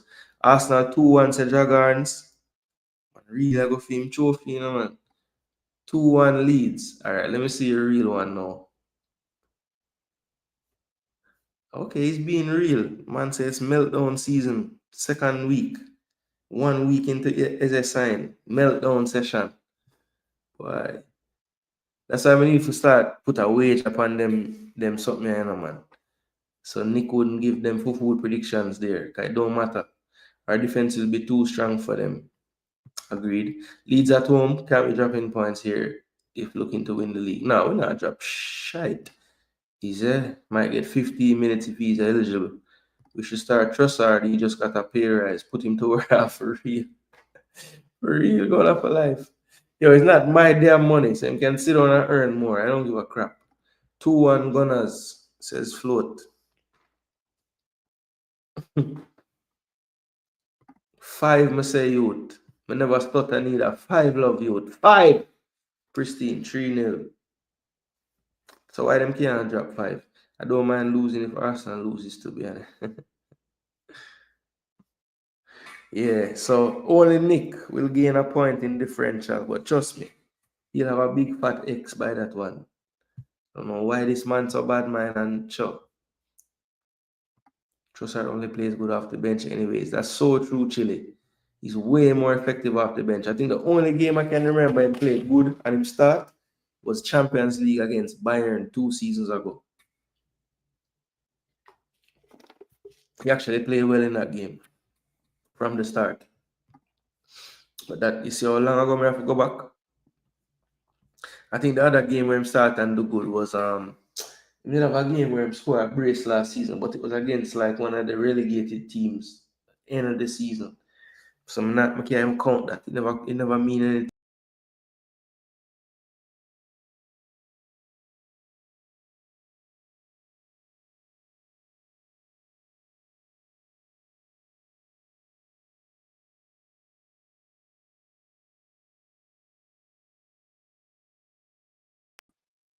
Yo, people, I just dashed myself a while ago. Damn.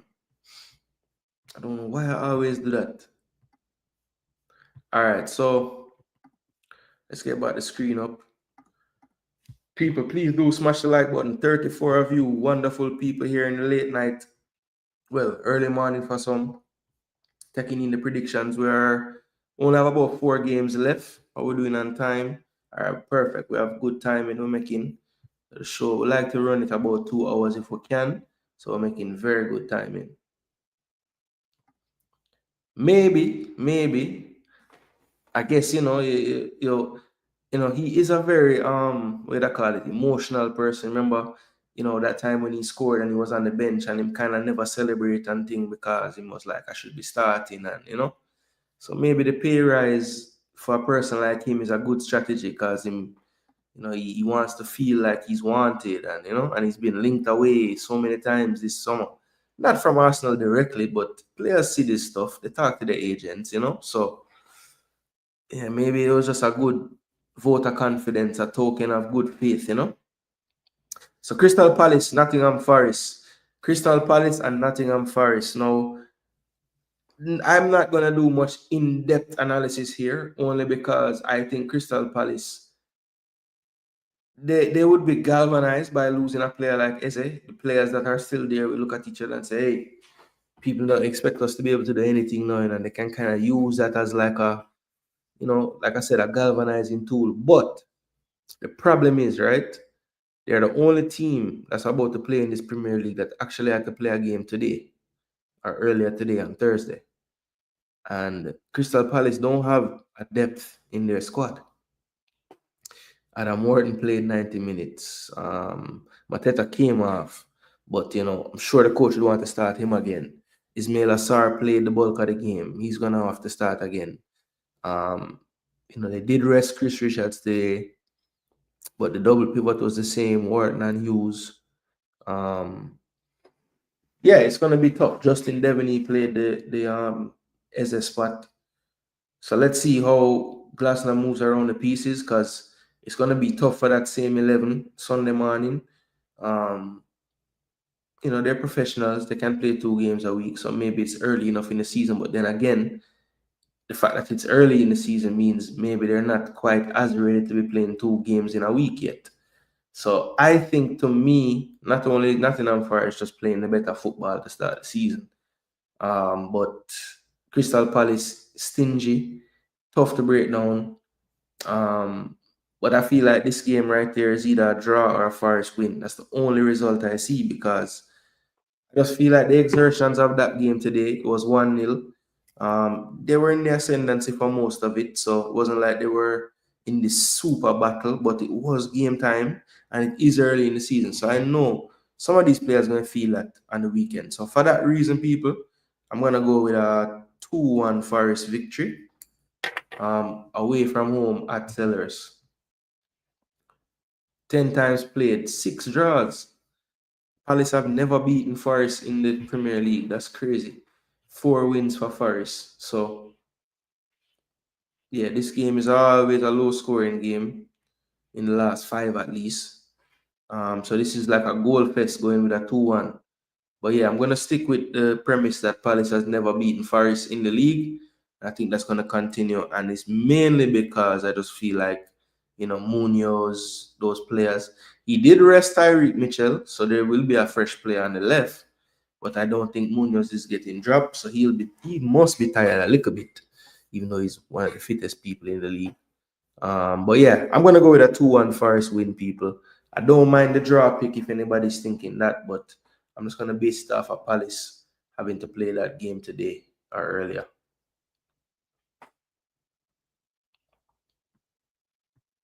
Yeah, wishful thinking for real. But hey, you have to wish. But him not wanted by Arsenal fans, LOL. Don't. We don't want him a blood need. I don't mind Trossard though.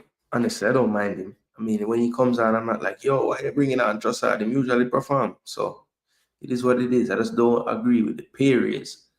2-1 Forest, says float management. Chile agree with the 2-1. Calling Red Skull, calling Red Skull. Why is Skull in class? Forest 3-1, a late cameo for Hutchinson. Yep, see if him get a run out. And buy a whole heap of young ball, you know, man. Ben Doak, McAtee, and Hutchinson. Forest 3, Palace 2. But I'm not very good at predicting scores. No worries, gonna for life. Whenever you feel comfortable, you can put the scores, you know? I haven't been taking down all the scores, you know, Gunner. I just been kind of noticing who you think will win. But I noticed with the Arsenal one, they started to put scores. So let me know if you want to go to, you know, you can always comment when the show is over, like when the video is done and loaded. Just put your comment of every score and I'll add it to the big board. I haven't added all your scores because you never had scores for all of them, you know? Pristine 2-1. 1-1 Palace win. All right, cool. What you say? Dean Henderson to keep them in the game. Best in the world. All right, so let's go back to the main screen and look at the next fixture. This will be Everton and Brighton from the brand new Hill Dickinson Stadium. So this one will probably be broadcast in the US on USA, I would think, because you know it's a new stadium. They're gonna want to highlight that. Brighton fell to a disappointing draw in the end based on the timing of the equalizer, and Everton didn't even turn up, but for maybe 20 or 15 minutes in the second half of their game. So just not the best start to life for Everton, and a little better start by Brighton, but of course they'll be disappointed having that win in the bag so late in the game. 16 played, Everton with 7 wins, Brighton with 5 and 4 draws last season. Brighton won the away fixture, Everton won the away fixture. So yeah, games before that, 2 draws and a big 5-1 win by Everton over Brighton at the end of 2023. I think that was very close to my boy, the name was gone, Marcy, deserve his last fixture coaching Brighton right there. So Everton has the historical edge, but not by much. And Everton did win the last time they faced each other. But the last time they faced each other at Goodison Park, which now they'll play this season at Hill Dickinson Stadium, Brighton did win that game 3-0. So will the away team continue their form against the home teams in this fixture? We are not really sure. One thing I can tell you though is just based on how both teams played, it would be silly of me not to pick Brighton to at least draw this game. I just feel like Everton though, at this stadium, brand new, they're gonna probably open it the right way. I just feel like it's just gonna be one of them days where Everton going to actually do good. I don't know why I feel like this, but I'm gonna say Everton win the game 2-1. Doesn't really make sense based on what I've seen so far, but I don't know, man. Something strange gonna go down in that stadium, quite brand new. So 2-1 Everton, something very strange. All right, cool. Big up yourself, Gunner. All right, you know what? In case you change your mind, Gunner, and you decide to just comment the rest of the scores, I'm gonna add you right here, so, and just jot down the ones that you did. Then you can add them in if you want. So you said 3-2 Forest over Palace, and then you had one other one.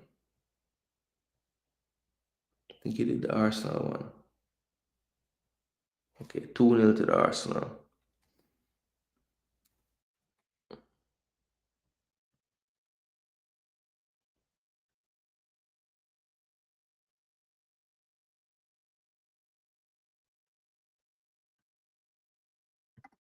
Three one Brighton says I had one. 3-0 Brighton said Joseph. 2-1 says Jaguars to Brighton. 2-0. So Joseph Joseph lose a goal on the next comment. So I'm gonna go with the latest one. Brighton Everton hard to choose. 2-2. Yeah. I was leaning to a draw as well, but to open the stadium, I'm gonna give Everton the win, man. I just have a feeling. I was thinking 1-0 to a Pickford masterclass with a bag of save. Tarkowski keeps conceding pens. Fire for his stadium name. Hill Dickinson. Everton 3-1.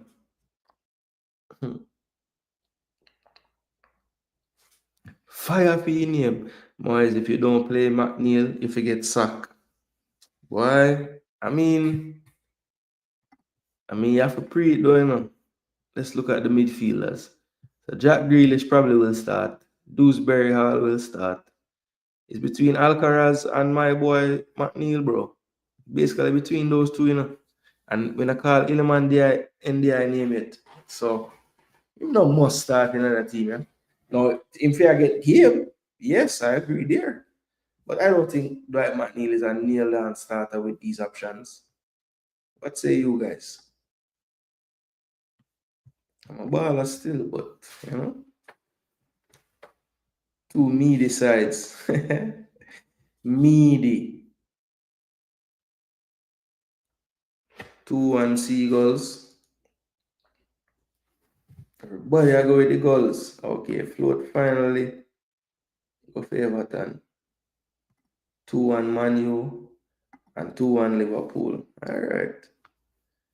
So float, big up yourself. Look like you have to run out of the building, but thanks for dropping all 10. You're in the running for the trophy. Big up yourself, float. Yeah, man, I might bedtime soon. Well, it's gone past it, but you don't know. The show must go on, people. So like the damn video. Give me some support out here. Drop a super chat for my troubles. All right.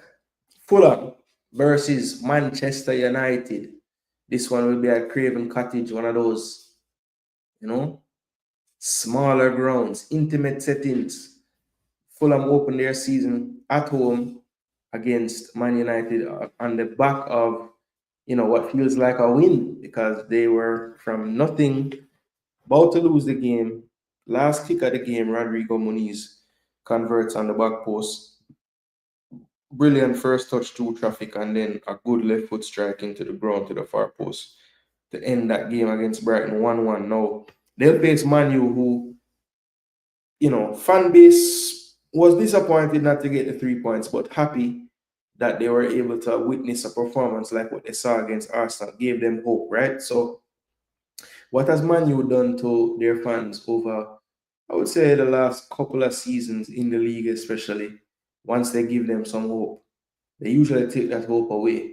And this is the type of game that last season, Man U would face a top 6 side, have a good performance, maybe even win or draw the game, and then they would face a random team like Fulham, where on paper, last season, you would think, yes, they should turn over Fulham.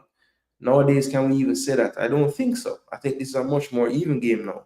So Fulham at home to Man United, but Man United has something different, I think, this time around, and that is these guys. Cunha, Sesko, another week of training in his foot and body. And Brian and Boomer, who I think also needs some more training. Not as sharp as he was, obviously, last season yet. Amad Diallo, that's the big question mark. In a game like this, last week they went with Dallo as the right wing back in the 3-4-3 system or right midfield, whatever you want to call it. Will they go with Amad this time? Because they look very dangerous that link up Amad and Mbeumo on that wing. So it's something that they might want to explore more now that they're facing a team like Fulham that they probably, still want to be mindful of their threat. But I don't think that they think that they pose a similar threat to Arsenal. Even though when you look at Fulham's attackers, yes, they can cause problems. Iwobi, Moniz, Jimenez. I think Jimenez will start again, but Moniz is like a super sub at this point. Smith Rowe came off the bench and looked lively in the end of the game. Maybe he comes back in. He looks a little bit off the pace, like physically though, to be honest. So yeah, this one, another tough one to call, people.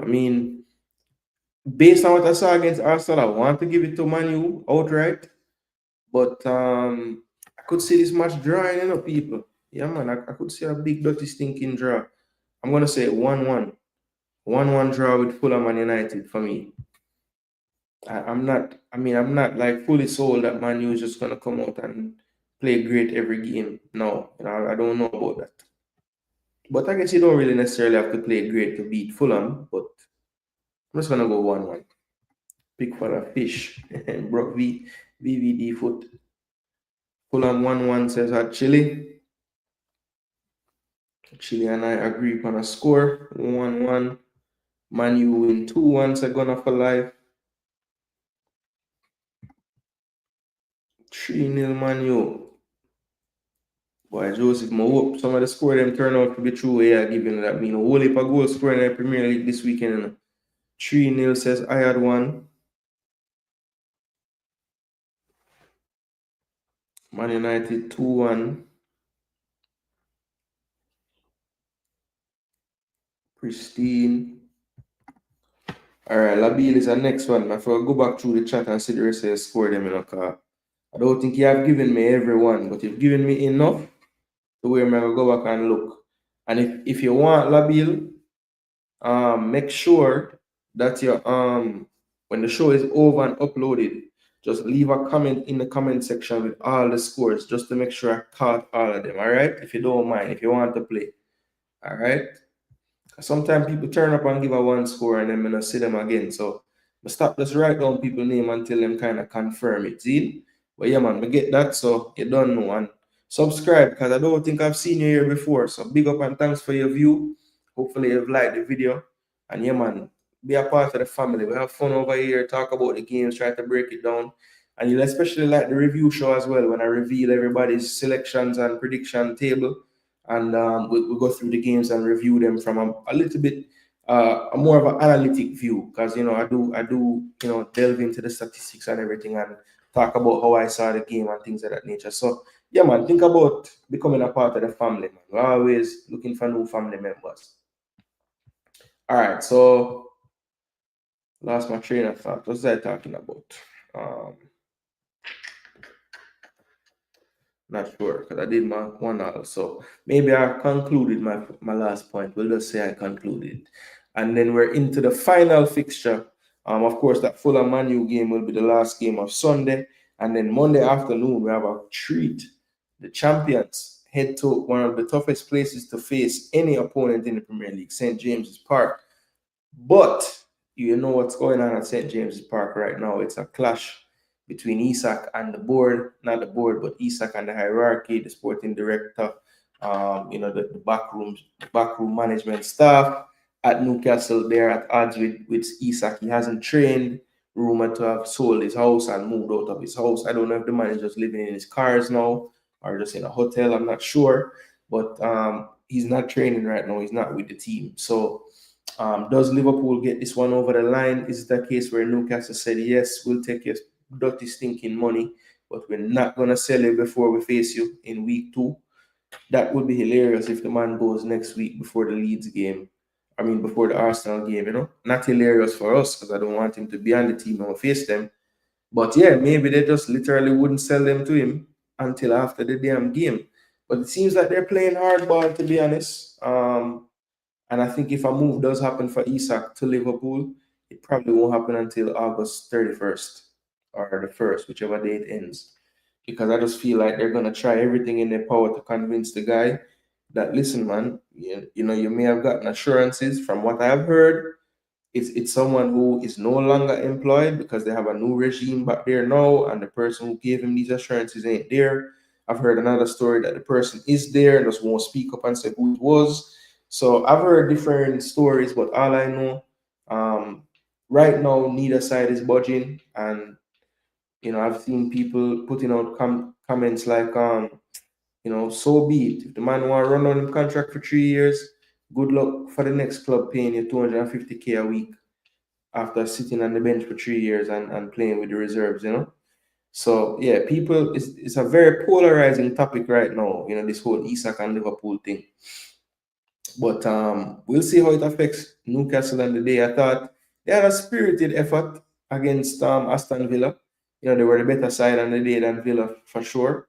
But I think they really didn't do enough either. And I think, Gordon through the middle, you could see when they brought on Osula late in the game and moved Gordon to the left, Gordon had more touches and more dangerous touches in that like a 10-minute spell than the entire game playing centre forward. So, I don't know if Gordon is a long-term solution at striker.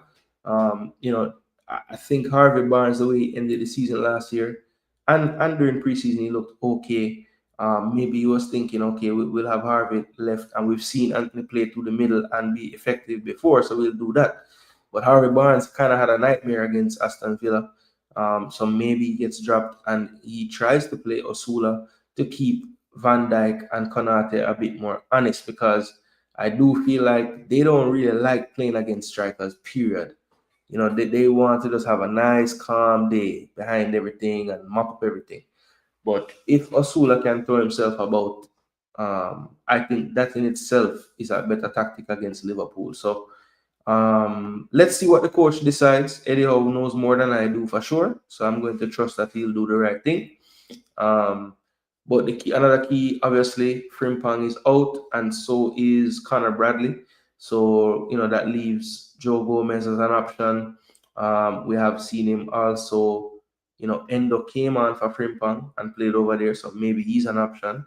We've seen Curtis Jones get thrown over to that side by Thomas Tuchel before. Don't know if Slot thinks that can work with him as well. So they have some options there. The forward line is fully fit though, so you'll see all the big guns, Ekitike, Salah, and Cody Gakpo will be around as well. So yeah, should be a good game. I think if I was the coach, I'd take a chance on Osula up front, Elanga and Gordon on the flanks, and we have Harvey Barnes and Jacob Ramsey, newly signed, waiting in the wings, That's what I would do at least. So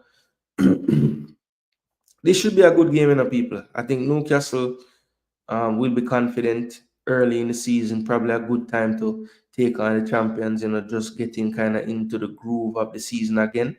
So let's see how the most recent ones looked. 2-0 to Liverpool, 3-0 last year in the corresponding fixture. That was a madness. I think this game right here, isn't this a game where, yeah, man, Salah had 2 goals, and then Shar scored a mad equalizer in this game. Yeah, man, I remember this 3-3. It looked like Salah had won the game until,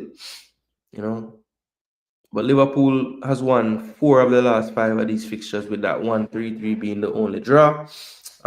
In the history of the Prem, these two teams have met 60 times, 36 wins for Liverpool, 11 for Newcastle, with 13 drawn games. So the last time they played in this stadium, it was a draw.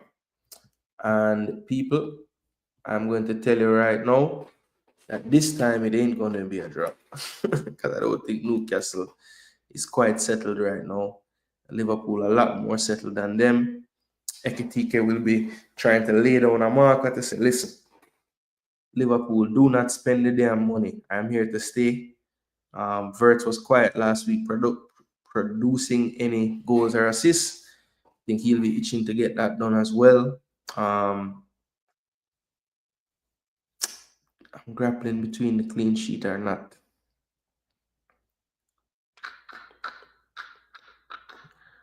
I'm going to go 2-1 Liverpool. Close game. 2-1 Liverpool.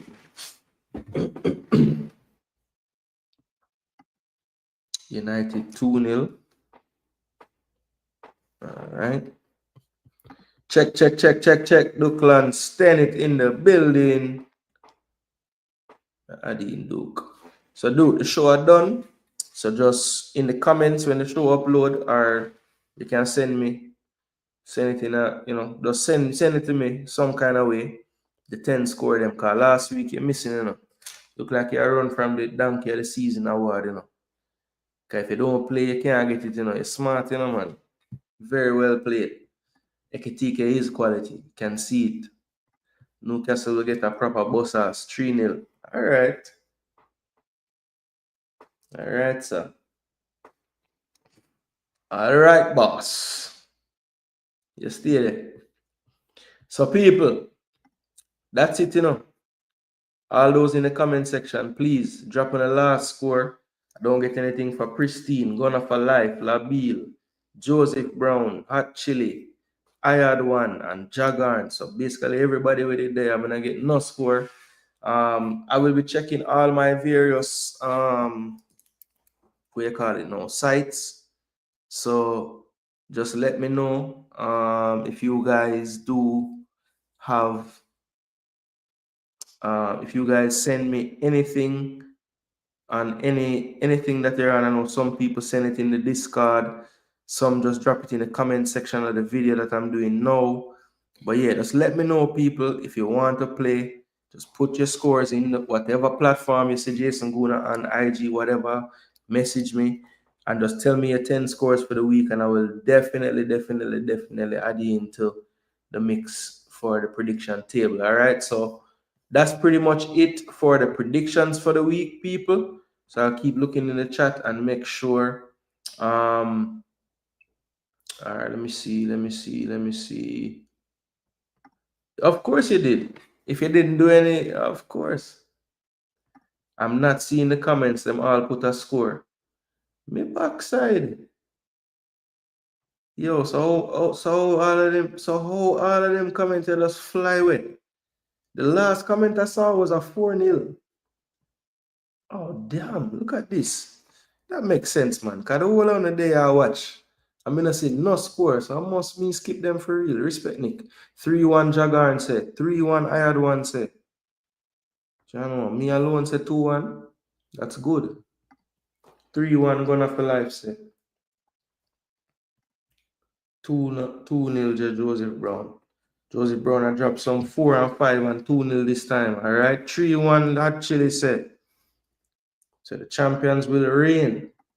2-1 Pristine said. Big up yourself, Pristine, in the building. All right, who else? Man United wants still a good player. Good player, Labille. Very good player. Pep was after him too at one point. Isak, the next Isaac Hayden for Newcastle. Jaja. The Isak optics is terrible. Yeah, it's not looking good, man. 2-0. Check. Respect Gunner for life. Thanks so much for tuning in, my bro. Yeah, man. The EPL content will resume on Monday. Basically, after all the games play, we return and we'll do a review show. We'll go through all the games, reveal the predictions and everything. All right. So hopefully you can tune in then.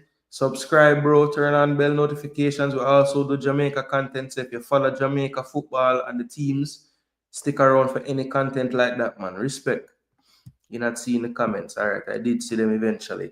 Bless up. All right, people. So look, transfer news, check. Team news, check. Predictions, check. FPL, you guys want to see my FPL for the week? Nah. You guys do your own research, people. Big up on yourself. Joseph Brown, I had you as 3-0. Let me make sure that that's not foolishness. Yep. Yes, Joseph, I got you for all 10 scores, my brother. Big up yourself. Thanks for playing. Hopefully you win. Or finish second, really and truly, because I should win. All right? So big up, people. Thanks for tuning in. It's after 12 now. I'll get some sleep. Long day tomorrow.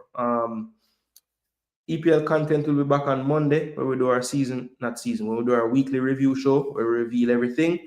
Look out for some content this weekend around the Jamaica Reggae boys and the Reggae girls. The draw was made yesterday. We know the fate of the Reggae girls in their qualifying group for the pre-tournament before the big qualifier to get to the final round and the World Cup itself. And also the Reggae boys form watch. A lot of players playing this weekend. So tomorrow we'll do a nice little thing to show what team players have been up to and what to look out for this weekend in that crunch second to last weekend before the crucial first international window for Jamaica to get to the damn 2026 World Cup. All right, people. So big up on yourselves. Thanks so much for tuning in. Good luck to each and every one of you for your picks. Good luck to each and every one of you except for Leeds fans for this weekend. And big up to each and every one of you who found the channel today and decided to stick around and take part. We greatly appreciate it. all the veterans of the show, big up on yourself and don't know on yourself, all my members, everybody who dropped a like, everybody who dropped a comment, everybody who's going to drop a comment on the show when it finished. Big up to all of you people. You guys are the reason why we keep on coming back. So big up on yourselves. Thanks again for the support. I'm Jason Gooner. This is Jason Gooner TV. And you know at the end of these shows what we say. Come on, you Gooner.